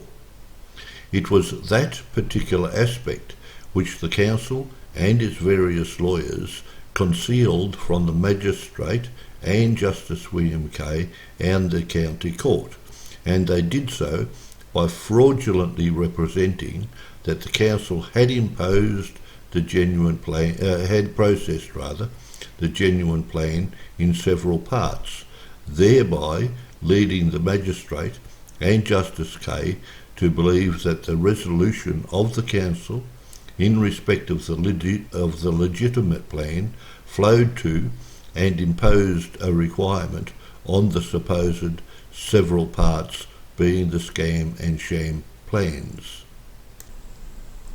So, as you can see, the Council deceived the Registrar of Titles and did facilitate avoidance of the effect of Section 9 of the Sale of Land Act. Now, paragraph T7 of my statement of claim, which was settled by Lex Lazari and which is on the screen now, clearly and unequivocally set out that the Council had sealed the scam and sham plans in such a manner as to avoid the effect of the Sale of Land Act. That did not and could not be construed to allege that the scam and sham plans facilitated avoidance of the provisions of the Sale of Land Act. Now again, unsuspected by me, the gorilla of a fraudster, John Middleton, made an error of comprehension. He misconstrued the allegation to be an allegation that the scam and sham plans had facilitated avoidance of the provisions as distinct from the effect of the Sale of Land Act. To demonstrate this, on the screen now is a part of page 35 of the transcript where Middleton submitted that the scam and sham plans did facilitate avoidance of the Sale of Land Act, and in reply Master Eftham agreed and understood the same. So again, in the face of the facts and the law, Middleton deceived the court. Now, photographs of the solicitors and barristers for the Council and Water Authority who were opposing Middleton are on the screen now. Now, as you'll shortly see, they are a bunch of crooks, and I intend to see each and every one of them incarcerated. From left to right, in the top row, is the now Major General Justice Greg Gard, who at that time was a barrister, a Queen's Counsel. Then in the centre of the top line is his junior barrister, Sharon Burchell, and then solicitor Stephen Mark Edward. They were the lawyers for the Water Authority. In the bottom row, from left to right, is Jim Delaney QC, his junior barrister Greg Ahern, and solicitor Michelle Elizabeth Dixon, who I referred to earlier. They were the lawyers for the council. Now, the solicitor for the council, Michelle Elizabeth Dixon, was from the firm Maddox, and as previously discussed, Maddox was previously known as Maddox, Loney and Chisholm.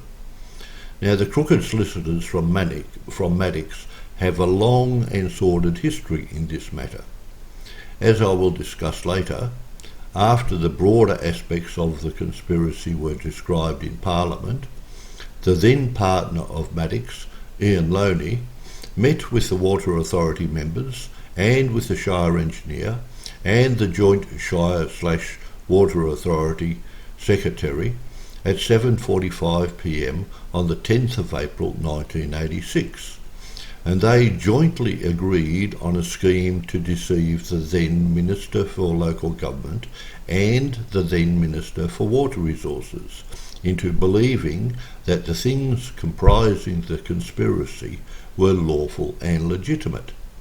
They did then successfully deceive the ministers. Subsequently, Ian Loney communicated that scheme to the solicitor for the ANZ subsidiary, which I discussed earlier, John Norman Price, and to the now Major General Justice Greg Gard, and for the purpose of again concealing the conspiracy and perverting the course of justice, Price and Gard and Loney and the Council and Water Authority falsified documents and made overtly false submissions to an appeals tribunal. Then, after having perverted the course of justice to provide the appearance of legitimacy, an ANZ subsidiary knowingly sold land in what it knew to be the ongoing unlawful circumstances of the corruptly concealed conspiracy. Then Maddox were solicitors for the Council and Water Authority in the earlier county court proceeding, and as experts in local government law, they knew well that the Council falsified documents and made false defences and exhibited falsified documents in that proceeding. As you will shortly see, Maddox, and in particular their now CEO, Michelle Elizabeth Dixon, continued that tradition of corruption in the proceeding in present discussion, where Middleton was my barrister.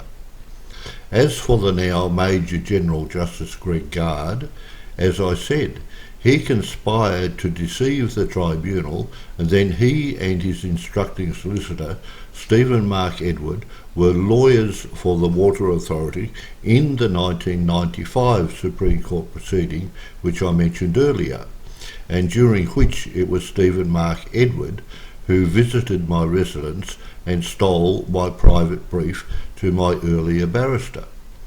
I subsequently learned that during that 1995 proceeding they also concealed documentary evidence which they had in their possession. So, now to return to discussion on the 2005 proceeding where Middleton appeared. Now, Gard and Edward noticed that the brief for my 1991 barrister, which stolen by Edward, would be useful to them in that new proceeding, but they knew well that it was a private and confidential and privileged document which Edward had effectively stolen. So being the inveterate fraudsters that they are, they fraudulently fabricated a document to include that private privilege document and then misrepresented it and included it in their exhibited documents. And then Edward swore false affidavits to legitimise his possession of it. Now, to demonstrate that fraudulent fabrication, I'm about to play a clip from an earlier video which I made in respect of Guard's serial corrupt conduct. But first, on the screen now is an extract from Guard's written submission to the Master, and in that extract he refers to item 43 of SME 1 volume 2 of his and Edward's exhibits, and then he described it as being a true copy of my document entitled Book of Pleadings. Okay, so I will now run the clip, and I hope my countenance does not shatter your screens. These are the exhibits which Stephen Mark Edward and Justice Guard and Sharon Burchell put in.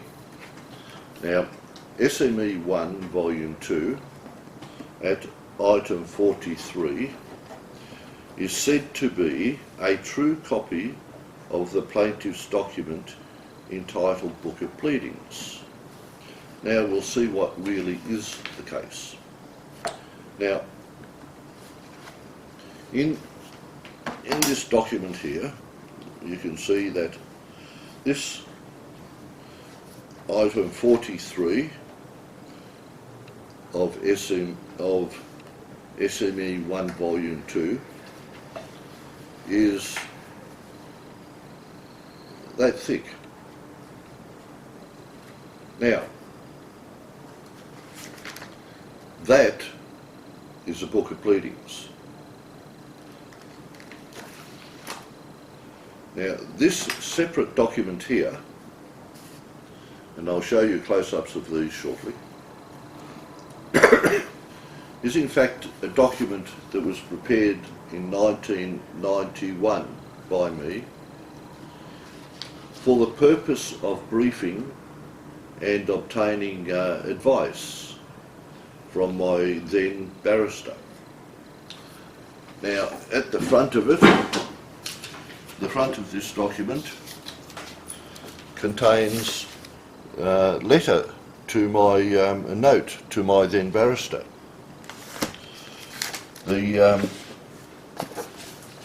In the back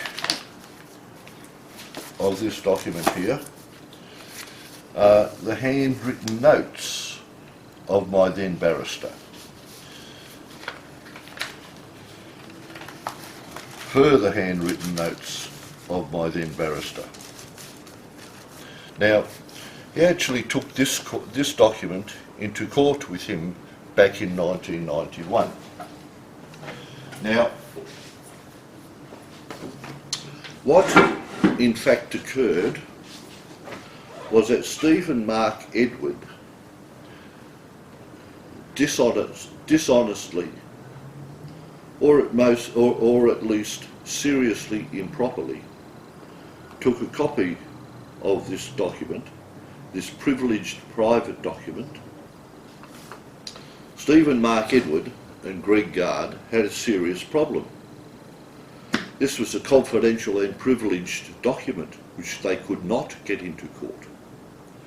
So what these corrupt little fraudsters did was they took this genuine court document. Now it's a Book of Pleadings.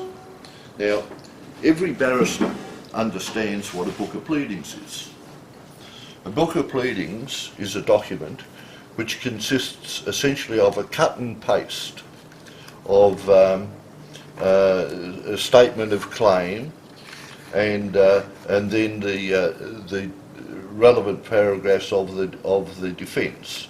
See, here we have, for example, SC, Statement of Claim, paragraph 15. Here, AD, Amended Defence, paragraph 15. So it's a book of the pleadings.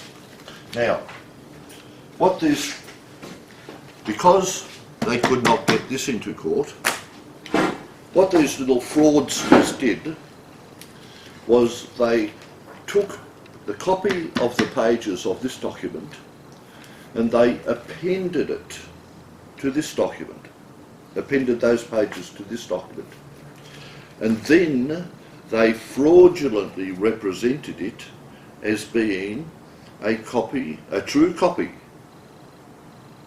in Guard's words, Guard and Burchell and Edwards' words, of the plaintiff's document entitled Book of Pleadings.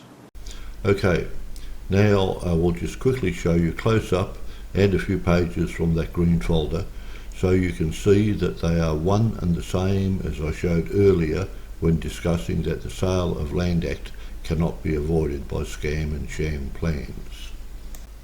Now, to legitimise his possession of that document, Edwards swore an affidavit where he said that it was a document discovered or exhibited by me during the earlier proceeding, and he further swore that he attended my solicitor's offices to examine and take copies of those supposedly discovered and exhibited documents.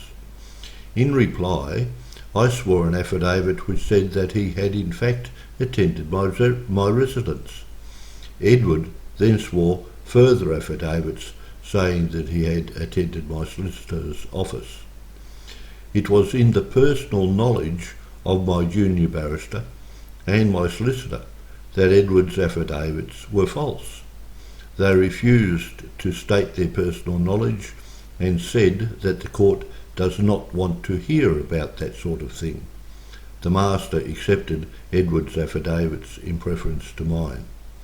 I think it's significant that not even my solicitors would stand up at that time, and their statement that the court does not want to hear about that sort of thing is significant and a product of the culture which engenders corruption.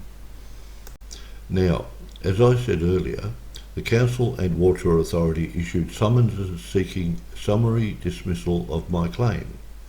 For that purpose, they necessarily had to prepare a number of submissions and affidavits.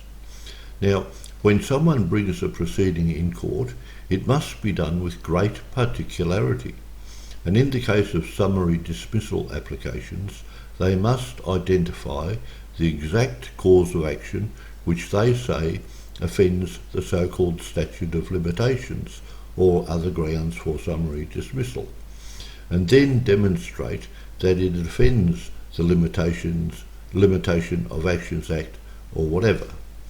Now, in this case, the lawyers for the Council and Water Authority did not have legitimate grounds for dismissal of my true cause of action, so they instead brought their application based on what can be described as a pseudo cause of action, and to refer to it they used euphemisms throughout their various submissions and affidavits.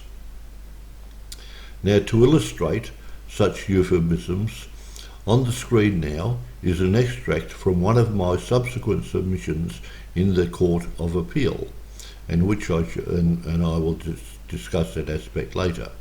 Now, as you can see, in that submission, with footnote references to the relevant documents, I said, under the heading, the euphemisms keeping the strategy secret, and then starting at what was the paragraph 127, I said, despite having mounted strikeout proceedings on the express assertion that the cause of action in the proceeding offended either or all of the Limitation of Actions Act, res judicata, or Anshin, Dixon et al.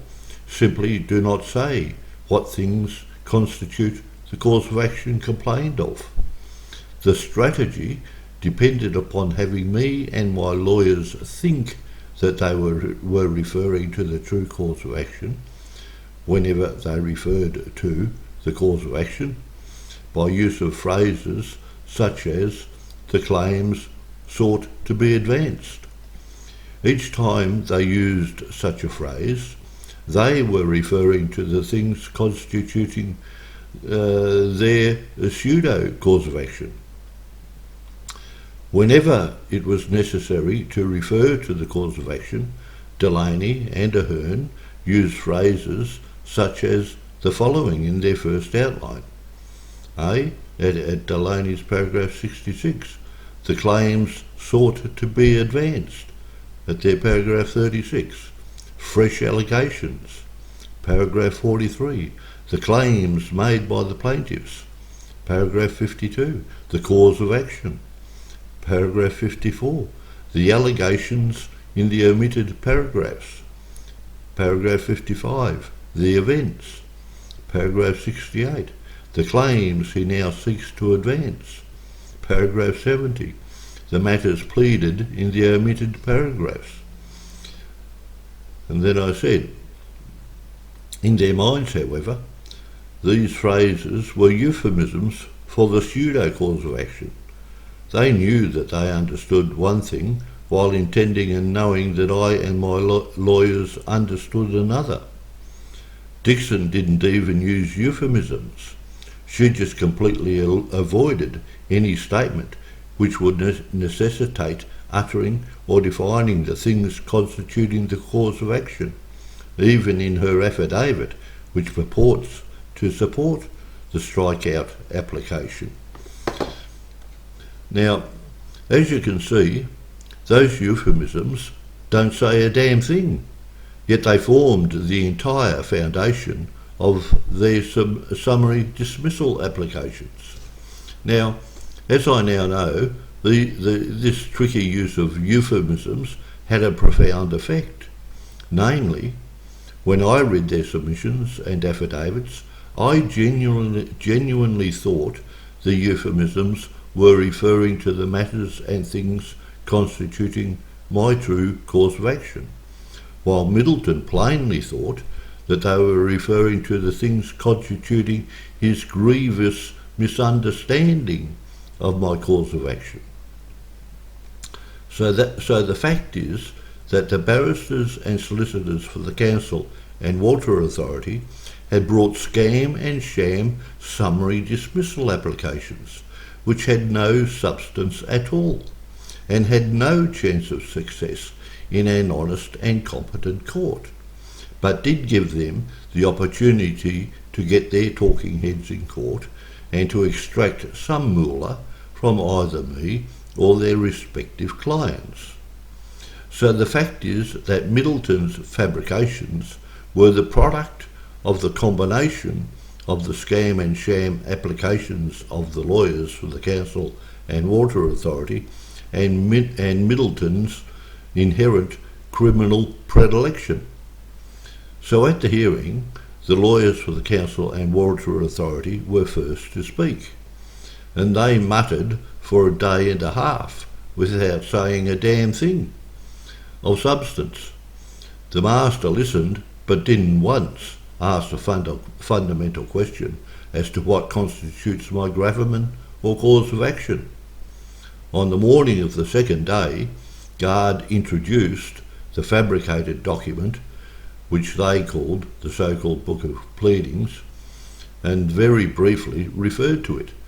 But because they had no actual substance to their dismissal applications, Guard made no specific allegations in relation to the content. Delaney and Guard may as well have read Donald Duck comics to the court for a day and a half. The master would not have been any wiser. Then, in purported reply, Middleton made the fraudulently fabricated submissions which I have already set out in this video.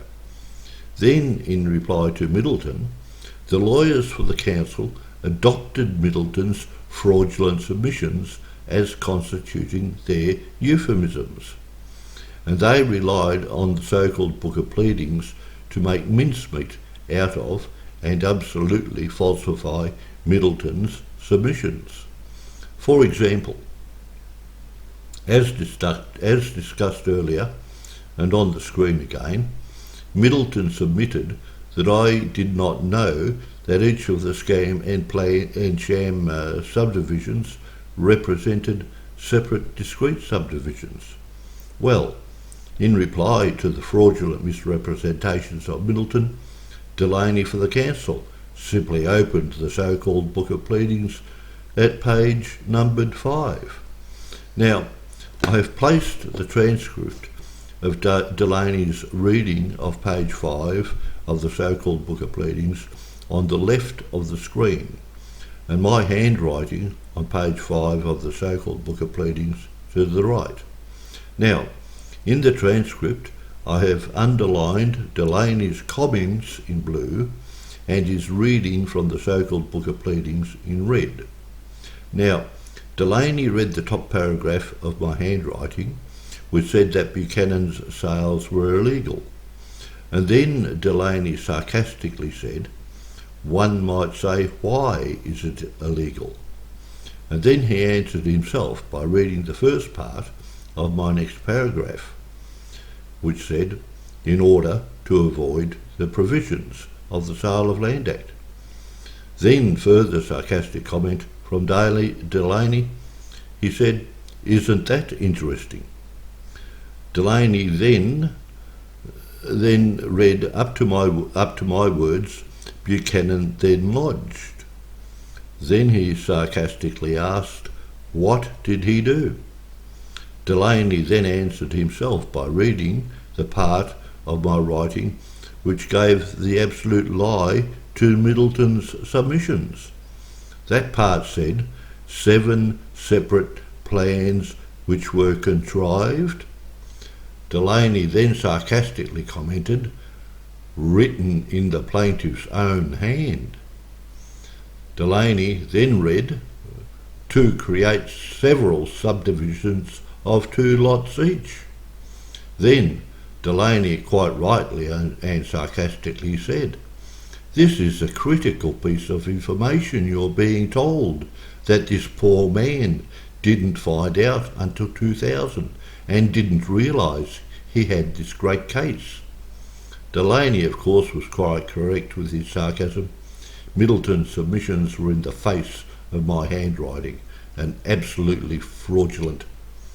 So, the fact was that the lawyers for the Council and Water Authority had brought scam and sham summary dismissal applications which were founded on euphemisms for my cause of action, and which had no chance of success in an honest and competent court.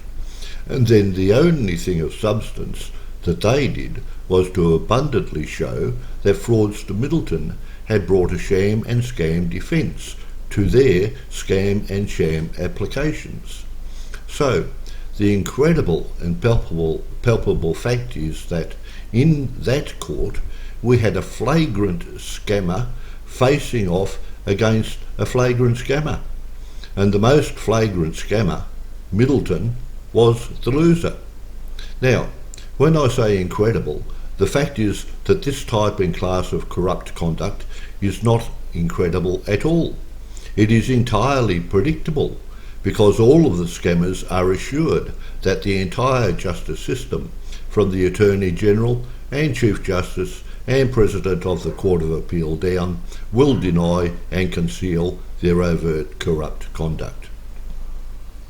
This was a classic case of the self-perpetuating carousel of crime and corruption and concealment in operation.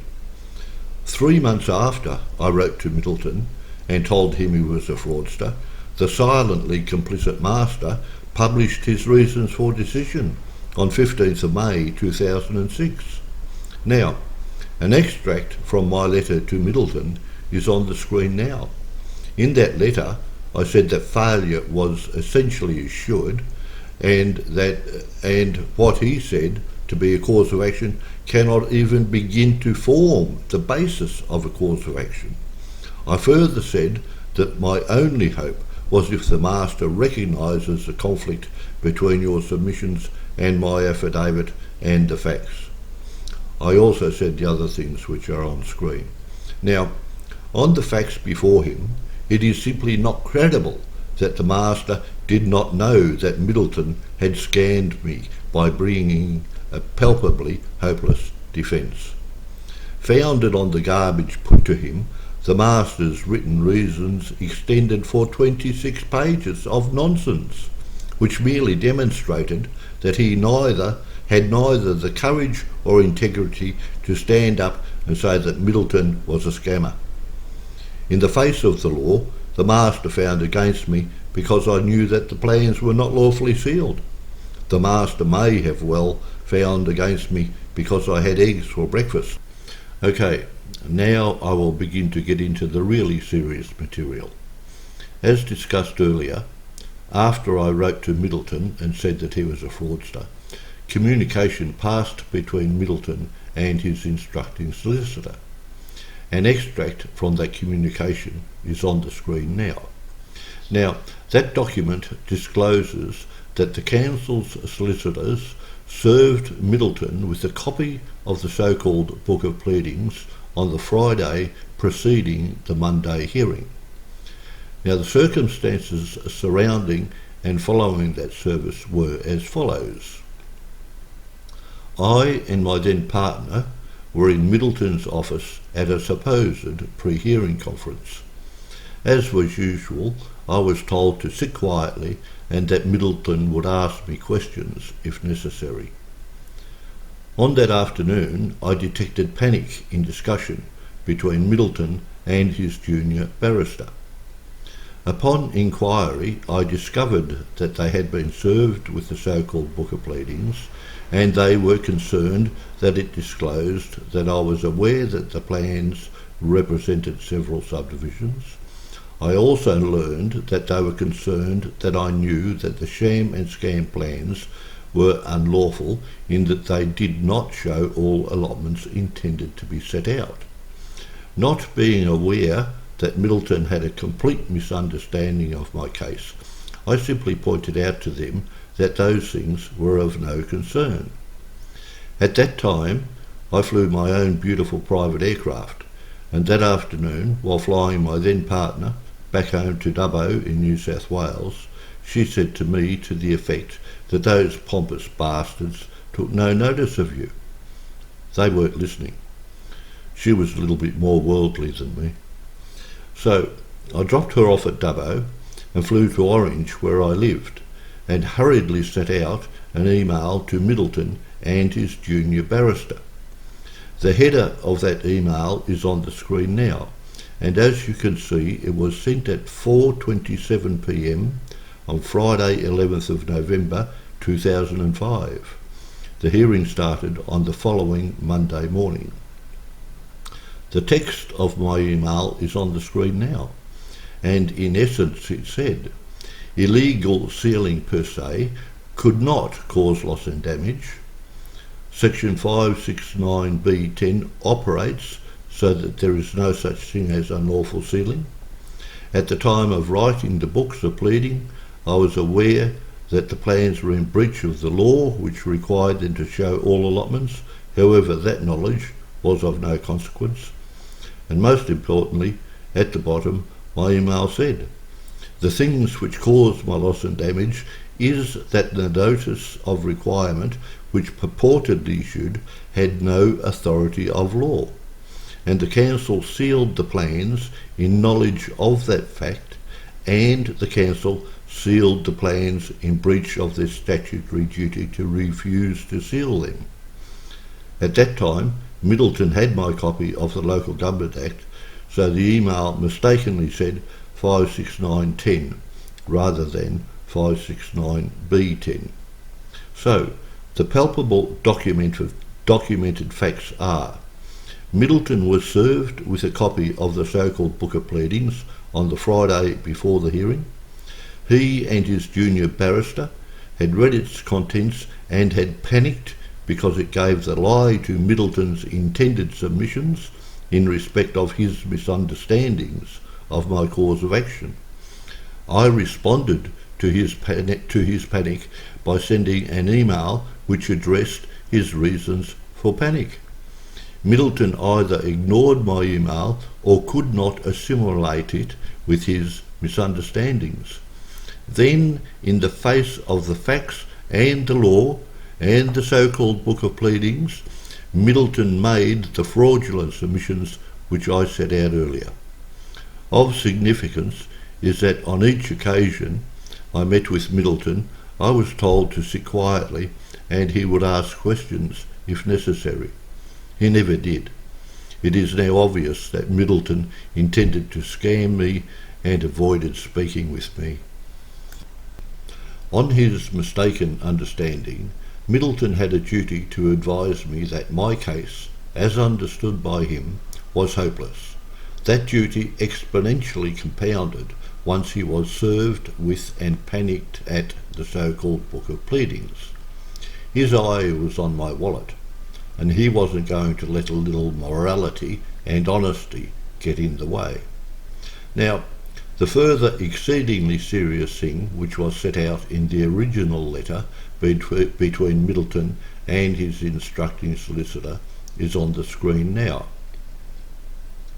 As set out in that extract, upon receiving judgment from the Master, the solicitors for the Council and Water Authority applied for and were granted punishing indemnity costs orders against me for having brought a claim which had no chance of success. That extract also sets out that the solicitors for the Council intended to make application for an order that Middleton's instructing solicitors pay all costs on the basis that this was a case which had no prospect of success and should never have been brought before the court. At that time, the solicitors for the Council were not aware that Middleton had misrepresented me. They instead thought that I was an honest but misguided person, and that Middleton had put my, in fact, hopeless case. That was a classic instance of the legitimate but hopeless claim or defence which I discussed earlier in this video, and where the court would make such costs orders against the lawyers. Significantly, the instructing solicitors said that if such application was made, they may well require Middleton's further assistance.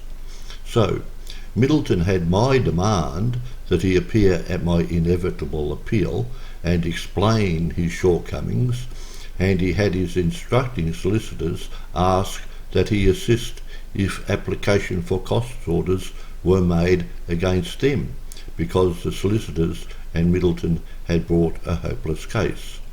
So, the inescapable conclusion is that the lawyers for the Council and Water Authority knew well that Middleton had intended to scam me by getting his talking head in court and putting what he knew to be a hopeless case. Now, in this regard, it is important to note that the solicitors concerned were classic country bumpkin solicitors, and quite early in preparation I wanted to sack them as being hopeless. At that time they wanted $100,000 for work done to date, but shortly afterwards they secured the services of Lex Lazary. With Lex Lazary at the helm, I was happy to proceed with them. I am quite sure that they absolutely relied on Middleton once he was retained. Okay, so now we begin to get to the really serious stuff, namely judicial corruption. Shortly after Master Etham published his reasons for decision, I filed a notice of appeal. Now, an appeal from the orders of a master was one of right, and there was no need to set out any grounds of appeal. Such an appeal was heard by a full judge of the Supreme Court and was conducted as a so-called rehearing de novo, or in other words, a new hearing, or in other words, the hearing before the full judge was as if the hearing before the master had not occurred. Now, at that time, I had not yet appreciated that the lawyers for the Council and Water Authority had brought scam and sham applications based on euphemisms, as I have discussed earlier in this video. At that time, my understanding was that the lawyers for the Council and Water Authority had identical misunderstanding of the facts and the law as Middleton did. So, because the lawyers for the Council and Water Authority had to speak first and make their case, I was confident that they would repeat what they had put to the Master when debunking Middleton's submissions before the Master. I prepared an appropriate written reply in advance. The hearing came on before Justice Robert Osborne on 31st of October and 1st of November 2006. So, at that hearing, the lawyers for the Council had made substantially amended written submissions where they replaced what I later learned to be the euphemisms with the garbage which they had purloined from Middleton and then put to the Master. The entire case put to Osborne by the lawyers for the Council and Water Authority was encapsulated in paragraph 82 of their amended submission, and that paragraph is on the screen now. Now that paragraph completely encapsulates and regurgitates the garbage that they purloined from Middleton's fabrications and then put to the Master. As you can see, underlined in red and blue, they said that my cause of action was that the initial sealing of the plans of subdivision was unlawful, and that the plans were sealed in such a way as to avoid the operation of Section 9 of the Sale of Land Act. In the heading to that paragraph, underlined in orange, they said that these things are set out in the so-called Book of Pleadings, and were known to me when I prepared the so-called Book of Pleadings in 1991, and were not concealed from me. So, as I discussed earlier, at law, there was no such thing as unlawful sealing of plans of subdivision, and the operation of the Sale of Land Act could not be avoided by scam and sham plans, or at all. So, the entire case put to Osborne by the Council and Water Authority was a repetition of the fraudulent misrepresentations made to the Master, and were in the face of the facts and the law. In reply, I was fairly frank and hard-hitting. Firstly, in genteel terms, I set out that Middleton had scammed me by making submissions which were in the face of the facts and the law, and that he had misrepresented me and my case.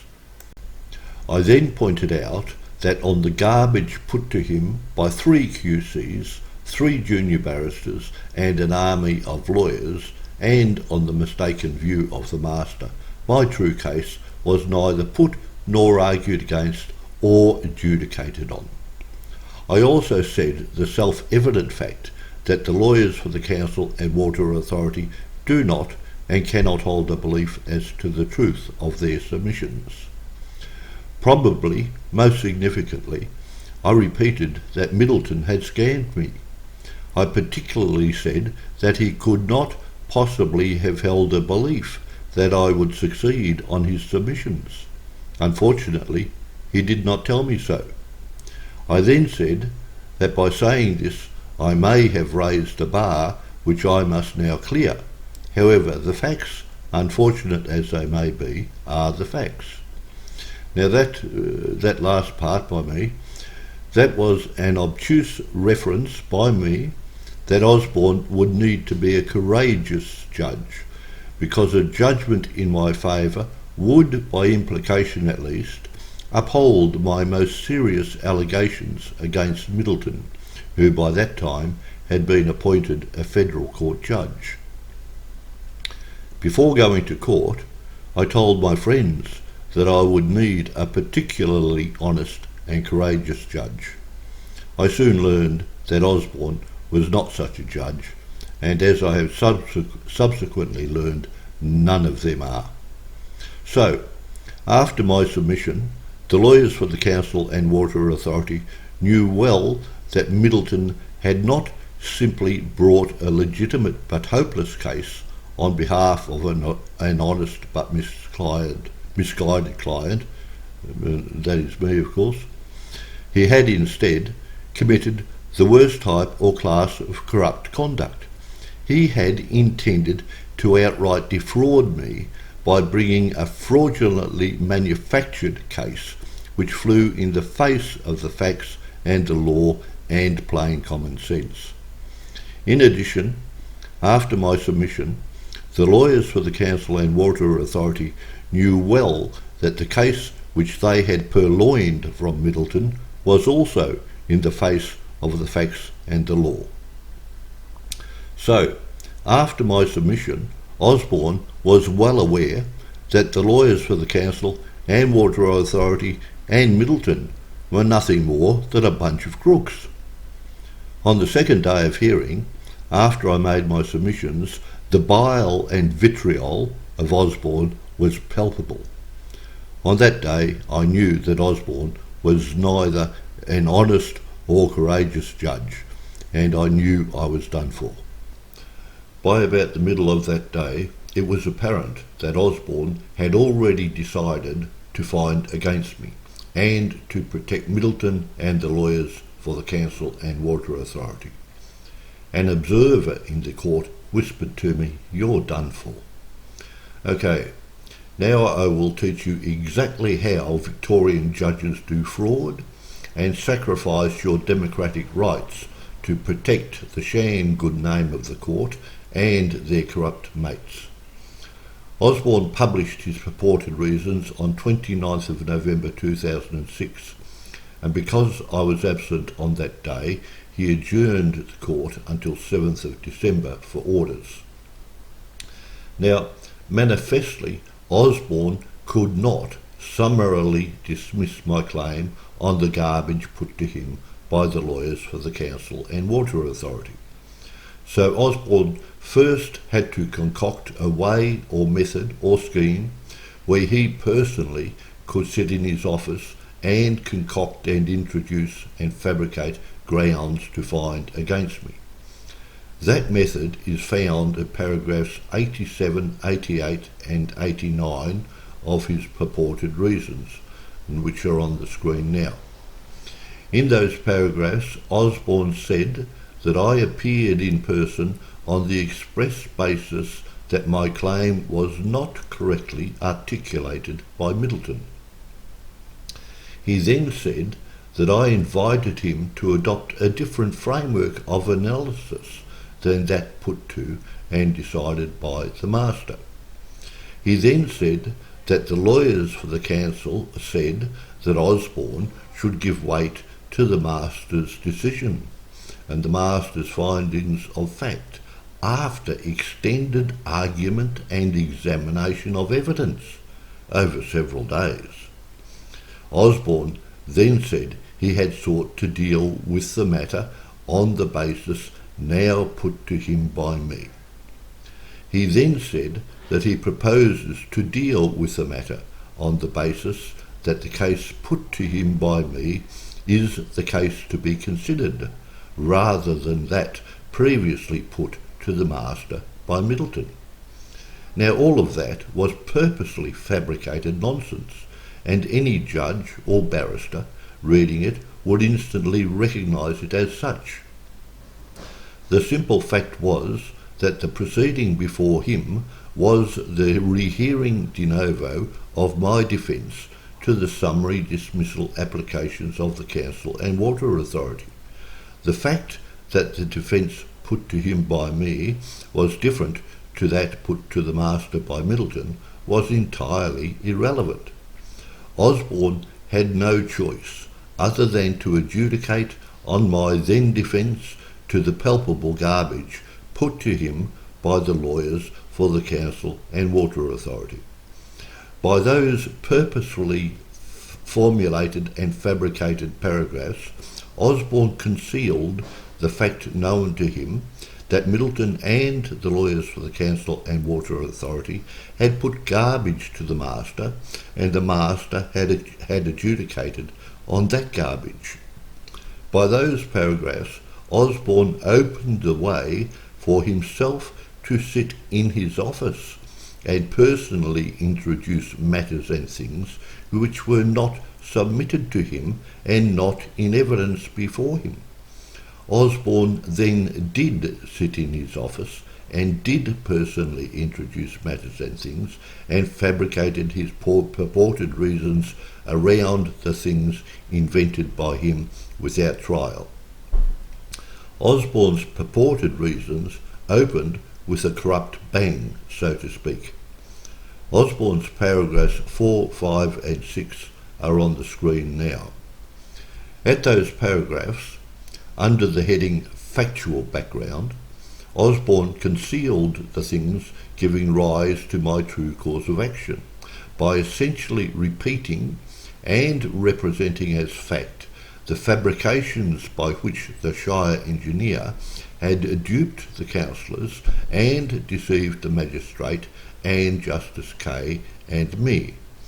Now, as you can see, at his paragraph 4, Osborne correctly says that on 20th February 1980, the council resolved to impose a requirement.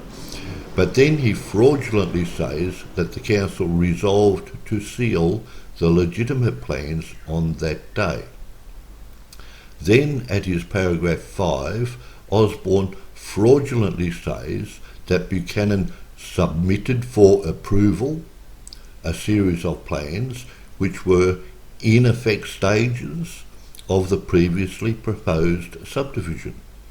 In essence, Osborne's paragraph 5 is an exact repetition of the fraudulent and perjurious representations which deceived the councillors and the magistrate and Justice Kay, namely that the sham and scam plans were parts of the legitimate plan. Significantly, Osborne's paragraph 5 says that Buchanan submitted the series of plans for approval, whereas the fact known to Osborne was that they were filed for the specific purpose of avoiding the approval process, and with the connivance of the Shire engineer and Shire secretary, they did avoid the approval process and were never either considered or approved by the council. Then at his paragraph 6, Osborne overtly fraudulently represents that the council officer then endorsed the plans as subject to the requirements originally imposed by the council with respect to the legitimate plan, which Osborne refers to as the global plans.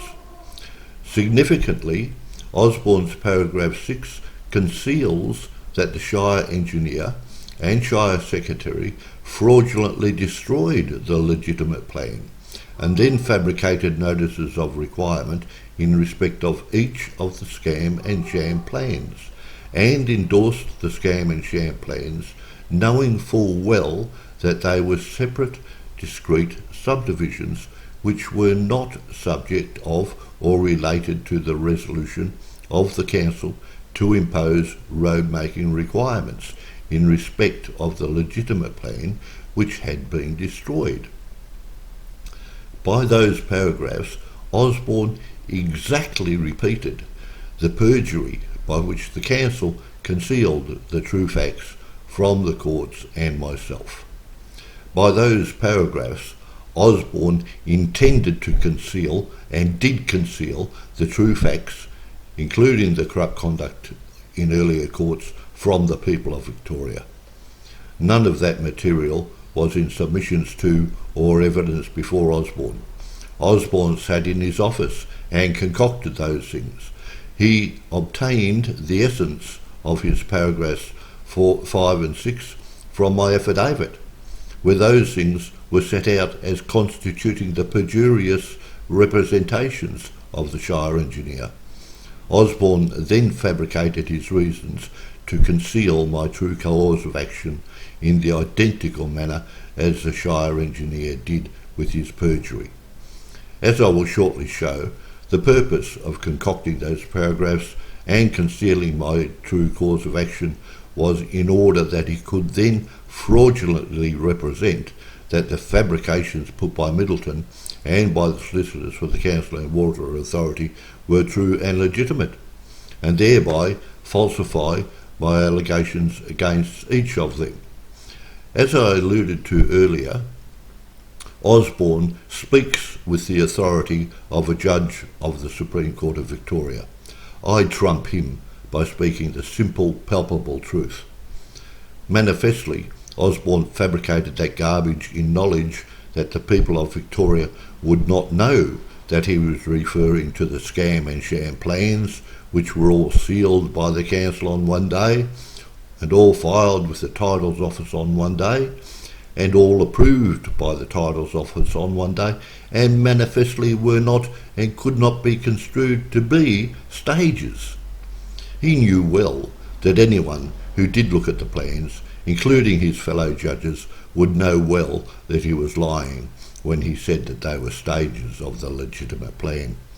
He also knew that the lawyers for the Council and Water Authority would instantly recognise that he had fabricated those purported facts for the purpose of concealing their own and Middleton's corrupt conduct.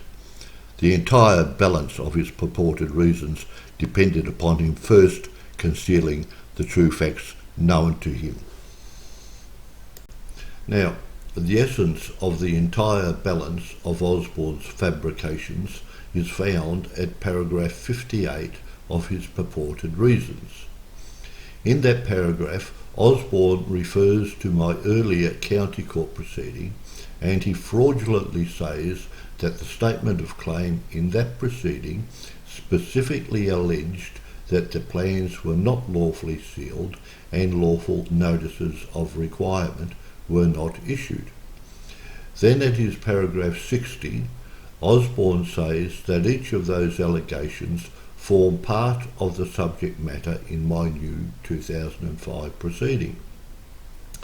Osborne then says that the critical allegation in my new proceeding is that the Council did not serve proper requirements.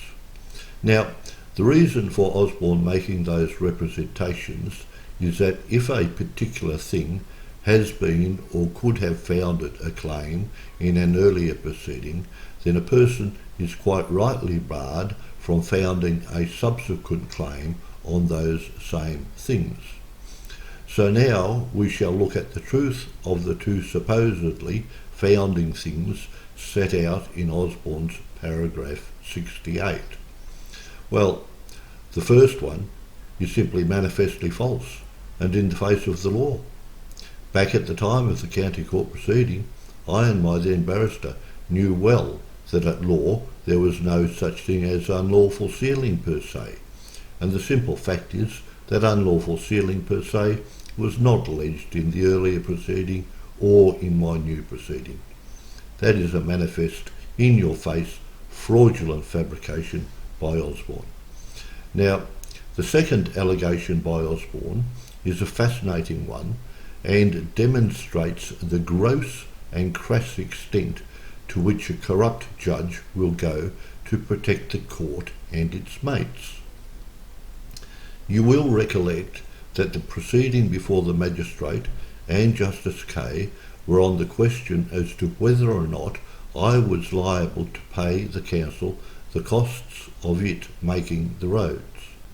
Now, the law empowered the council to impose a requirement that the developer construct the roads, or impose a requirement that the developer pay to the council the costs of the council making the roads. As is obvious, those two things are mutually exclusive. In the proceeding before the magistrate and in the appeal before Justice Kay, in the face of the facts, the council fraudulently represented that it had made a requirement that the developer pay the council the costs of the council constructing the roads. Justice Kay adjudicated on that specific point, and the relevant part of his reasons is on the screen now. In that extract, Justice Kay set out that there was the two types or classes of requirement, and at the top, underlined in red, Justice Kay said that the requirement imposed on Buchanan was to construct the roads. Then, in the extract which is on the screen now, Justice Kay said that the magistrate's finding that the requirement was a requirement that Buchanan pay the council the costs of constructing the roads was in conflict with the express terms of the requirement. In simple terms, Justice Kay expressed the palpable fact that the requirement imposed on Buchanan was a requirement for Buchanan to construct the roads and was not a requirement that Buchanan pay the council the costs of constructing the roads. Then, relying on the express reasons of Justice Kay, I issued the County Court proceeding to recover the money paid to and had and received by the council under mistake of law. The mistake of law being that the requirement served on Buchanan was a requirement to construct the roads and was not a requirement that Buchanan pay the council the costs of the council constructing the roads. In fact, of course, there was no mistake of law. The council was committing deliberate fraud, but I could not say or allege that at that time. In exact accord with the reasons of Justice Kay, paragraph 7 of my statement of claim in the County Court specifically alleged that a notice of requirement requiring construction of the roads was served. Then, in continuing accord with Justice Kay's reasons, paragraph 20 of my then statement of claim alleged that there was no requirement empowering the council to claim the costs of it constructing the roads. So, in essence, my County Court proceeding alleged that the council did impose a requirement for the construction of the roads and did not impose a requirement that it be paid the costs of it constructing the roads. So, for the purpose of his criminal intent, at his paragraph 56, Osborne transcribed paragraph 20 of my earlier statement of claim into his reasons, and then, fraudulently relying on that transcribed paragraph, Osborne said that the statement of claim in my earlier proceeding specifically alleged that lawful notices of requirement were not issued. By that representation, Osborne intended to fraudulently convey, and did fraudulently convey, that my earlier statement of claim specifically alleged that there was no lawful requirement for the construction of roads. That was an overt fraudulent misrepresentation by Osborne to deceive the people of Victoria and to protect his and the court's corrupt friends. Osborne's purported reasons then rely on that fraudulent fabrication to summarily dismiss my 2005 proceeding. Now, as I said, Osborne published his purported reasons on 29th of November 2006, and because I was absent on that day, he adjourned the court until 7th of December for orders. During that intervening period, I prepared a fairly frank written set of allegations which, with particulars, alleged that Osborne was corrupt.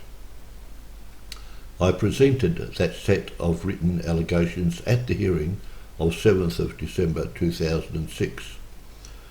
Paragraph 2 said, "As a matter of demonstrable fact, your substantive reasons for judgment are manifestly wrong and without any basis in fact or reason." Paragraph 4 said, "I would be appealing his judgment." paragraph 17 said that I place on record that I was seriously concerned and disturbed by his reasons for judgment and the facts and circumstances surrounding that judgment and the circumstances of his conduct of the hearing. Now, my viewers, take note of my paragraph 24, which is on the screen now. The things set out in that paragraph become very important in the subsequent corrupt Court of Appeal hearings. In that paragraph 24, I pointed out that the rules of the Court of Appeal required that the lawyers for the Council and Water Authority compile a summary of the court proceedings and a summary of the facts. I then pointed out that the summary of facts would necessarily be at odds with the facts set out in Osborne's reasons. In other words, I pointed out the self-evident fact that the summary of facts would expose Osborne's corrupt conduct in the Court of Appeal. After I gave that set of written allegations, Osborne said that there was no need for the lawyers for the Council and Water Authority to reply. Then, relying on what they knew to be purported reasons, which had been contrived to conceal their own corrupt conduct, the solicitors for the Council and Water Authority made submissions that Osborne should make punishing costs orders against me for having brought a hopeless case to court. Osborne did then make orders summarily dismissing my claim and that I pay punishing indemnity costs. That was a clear case of court-ordered extortion. I then had 14 days to file an appeal with the Victorian Court of Appeal. On the last possible day, 21st of December 2006, I filed my notice of appeal. In essence, my notice of appeal alleged that Osborne had fabricated his purported reasons, and the lawyers for the Council and Water Authority were well aware of that fact. The first occurrence in the Court of Appeal was that the court fabricated and uttered the fabricated order and fabricated authenticated order document which I referred to at the beginning of this video and which is back on the screen now. Now, that document represents that the orders set out in that document were made on 29th of November 2006. Now, the first thing to observe is that the supposed Order 1 on that document is manifestly not an order and cannot be construed to be a legitimate order of any court at all, let alone an honest and competent court. That purported order is that my appeal should be dismissed. Well, it's obvious that should be dismissed is not a definitive order. Should be includes that it may not occur. So, on the screen now is the transcript from the 7th of December 2006 hearing. And as you can see, underlined in red, blue and green is the three orders which were in fact made on 7th of December 2006. And the first of those orders is the clear order that my appeal be dismissed. Now, on the screen now is a transcript from the 29th of November when I was not present. And as you can see, the only order on that day was the adjournment until 7th of December. Now, on the screen now is the letter from Guard's instructing solicitor, where they served me with a copy of that fabricated, authenticated order document. In that letter, Stephen Mark Edward, the author, fraudulently relies on that fabricated, authenticated order document and represents that my appeal was filed out of time from the orders of 29th of November 2006. Now, I remind my viewers that Edward was the self-same person who stole my brief to my earlier barrister and then conspired with the now Major General Justice Greg Gard to fabricate the so-called Book of Pleadings. Now this video is already becoming too long, so I am going to skip the detail of how I confronted the court and overcame that fabricated, authenticated order. However, take note, this is a corrupt court in action. The next occurrence was that the lawyers for the Council and Water Authority made application that I provide security for their costs in the appeal. That application came on before Justices Buchanan and Redlich. My defence was that due to the circumstances of my appeal, namely corruption in the court itself, I was entitled to appeal as a matter of basic human right. At that time, I further alleged the fact of the fabricated, authenticated orders. In knowledge of their corrupt conduct and that Osborne had fabricated his reasons to protect them, the lawyers for the Council and Water Authority relied on the judgments of both the Master and Osborne. From the papers and the fact of the fabricated, authenticated orders, Justices Buchanan and Redlich were well aware that my appeal was not without substance. They ordered that I pay $60,000 into the court, and in default my appeal would be dismissed. I paid the $60,000 in cash. Next came a directions hearing before the now Master Associate Justice Lansdowne. At that directions hearing, I submitted that the summary of facts which the lawyers were required to prepare would limit the complexity of further conduct of the matter, and I asked that she make orders that the lawyers for the Council and Water Authority compile the summary of facts required by the court rules. From the papers and from the fact of the fabricated, authenticated orders, and from my submissions to her, Associate Justice Lansdowne was well aware that the summary of facts could or would expose the corruption alleged and evinced by me. The lawyers for the Council and Water Authority submitted that they should be excused from compiling the summary of facts. Lansdowne made orders excusing the lawyers for the Council and Water Authority from compiling the summary of facts. Master Lansdowne was well aware that her orders destroyed an opportunity that could or would expose the corruption alleged by me. At that time, it became abundantly clear that I was on a fool's errand in believing that the Court of Appeal, or any judge for that matter, would expose their corrupt friends. Shortly afterwards, I decided to stop throwing money away, so I abandoned my appeal. At a subsequent court hearing, before Justices Neve and Mandy, I said the things which are on the screen now. I said that so long as barristers such as Gard lie to the court with impunity, then this is not a place to seek justice.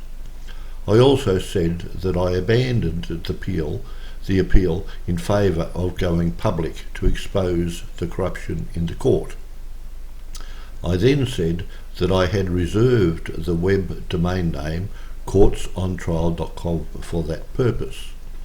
I then said that truth and fact are far more powerful than any judgment of this court. I then said that so long as barristers can mislead this court with impunity, the court is a sham. I then essentially repeated those things before Justices Redlich and Beach. Subsequently, each of Neve and Mandy and Redlich and Beach published reasons for judgment which contained essentially identical misrepresentations which denied my allegations. The extract from Redlich and Beach's purported reasons are on the screen now. In that extract, they say that I made a number of serious allegations against Osborne and the lawyers. They then said that my allegations involve a serious misunderstanding of the evidence and its legal implications. They then said that I had not advanced any written or oral submission which might on any view support my allegations. The fact is that they were bald-faced lying for the purpose of deceiving the people of Victoria with utterances made with the authority of a judge of the Supreme Court. The simple fact is they were aware of evidence which could give rise to a belief that serious judicial and other corruption had occurred, and whether or not I had abandoned my appeal, they had a duty to the people of Victoria to investigate and ensure the integrity of the court. They chose not to. To a man and woman, the judges of the Supreme Court and the Court of Appeal chose to sacrifice my democratic rights to their perception of the greater good, namely maintaining the sham good name of the court and themselves by concealing the endemic and systemic corruption known to them. They epitomised the self-perpetuating carousel of crime, corruption and concealment in operation. Now, this video has grown a little longer than I initially anticipated, so I will expose the further and substantially more serious corruption in subsequent videos. Now, Victoria has a new Chief Justice and a new Attorney General. Respectively, they are Anne Ferguson and Jill Hennessy. Now, as is obvious, no self-respecting court, Chief Justice or Attorney General can allow this video to go unanswered. The present question is, how will they respond? Now, you can be assured that their first priority will be an attempt to silence and perhaps even incarcerate me, and to allow the carousel of crime, corruption and concealment to continue and accelerate. Their second option will be to simply ignore this video and hope that it does not attract too much public interest. If they do simply ignore it, then that will provide sufficient evidence of their predisposition to not address the carousel of crime, corruption and concealment. If they do simply ignore it, then the public can rightly assume that the carousel continues and all civil judgments made into the future until they do address the carousel will rightfully be brought into question and suspicion. Significantly, if they do address the carousel and the court and its judges and barristers are seen to address corruption in their ranks, then the courts and justice system generally will rightfully enjoy a higher public confidence than presently imposed from on high. My expectation is that at least Justice Robert Osborne, Major General Justice Greg Gard and Justice John Middleton are removed from office and incarcerated. I also expect each of the lawyers involved to be disbarred and incarcerated. I will settle for nothing less. This video will be available from a link on my website. The fact of this video will be communicated to all named in it and to the various interested government departments. Visit my website for updates as to progress in excising the corruption. Thank you for watching. The end.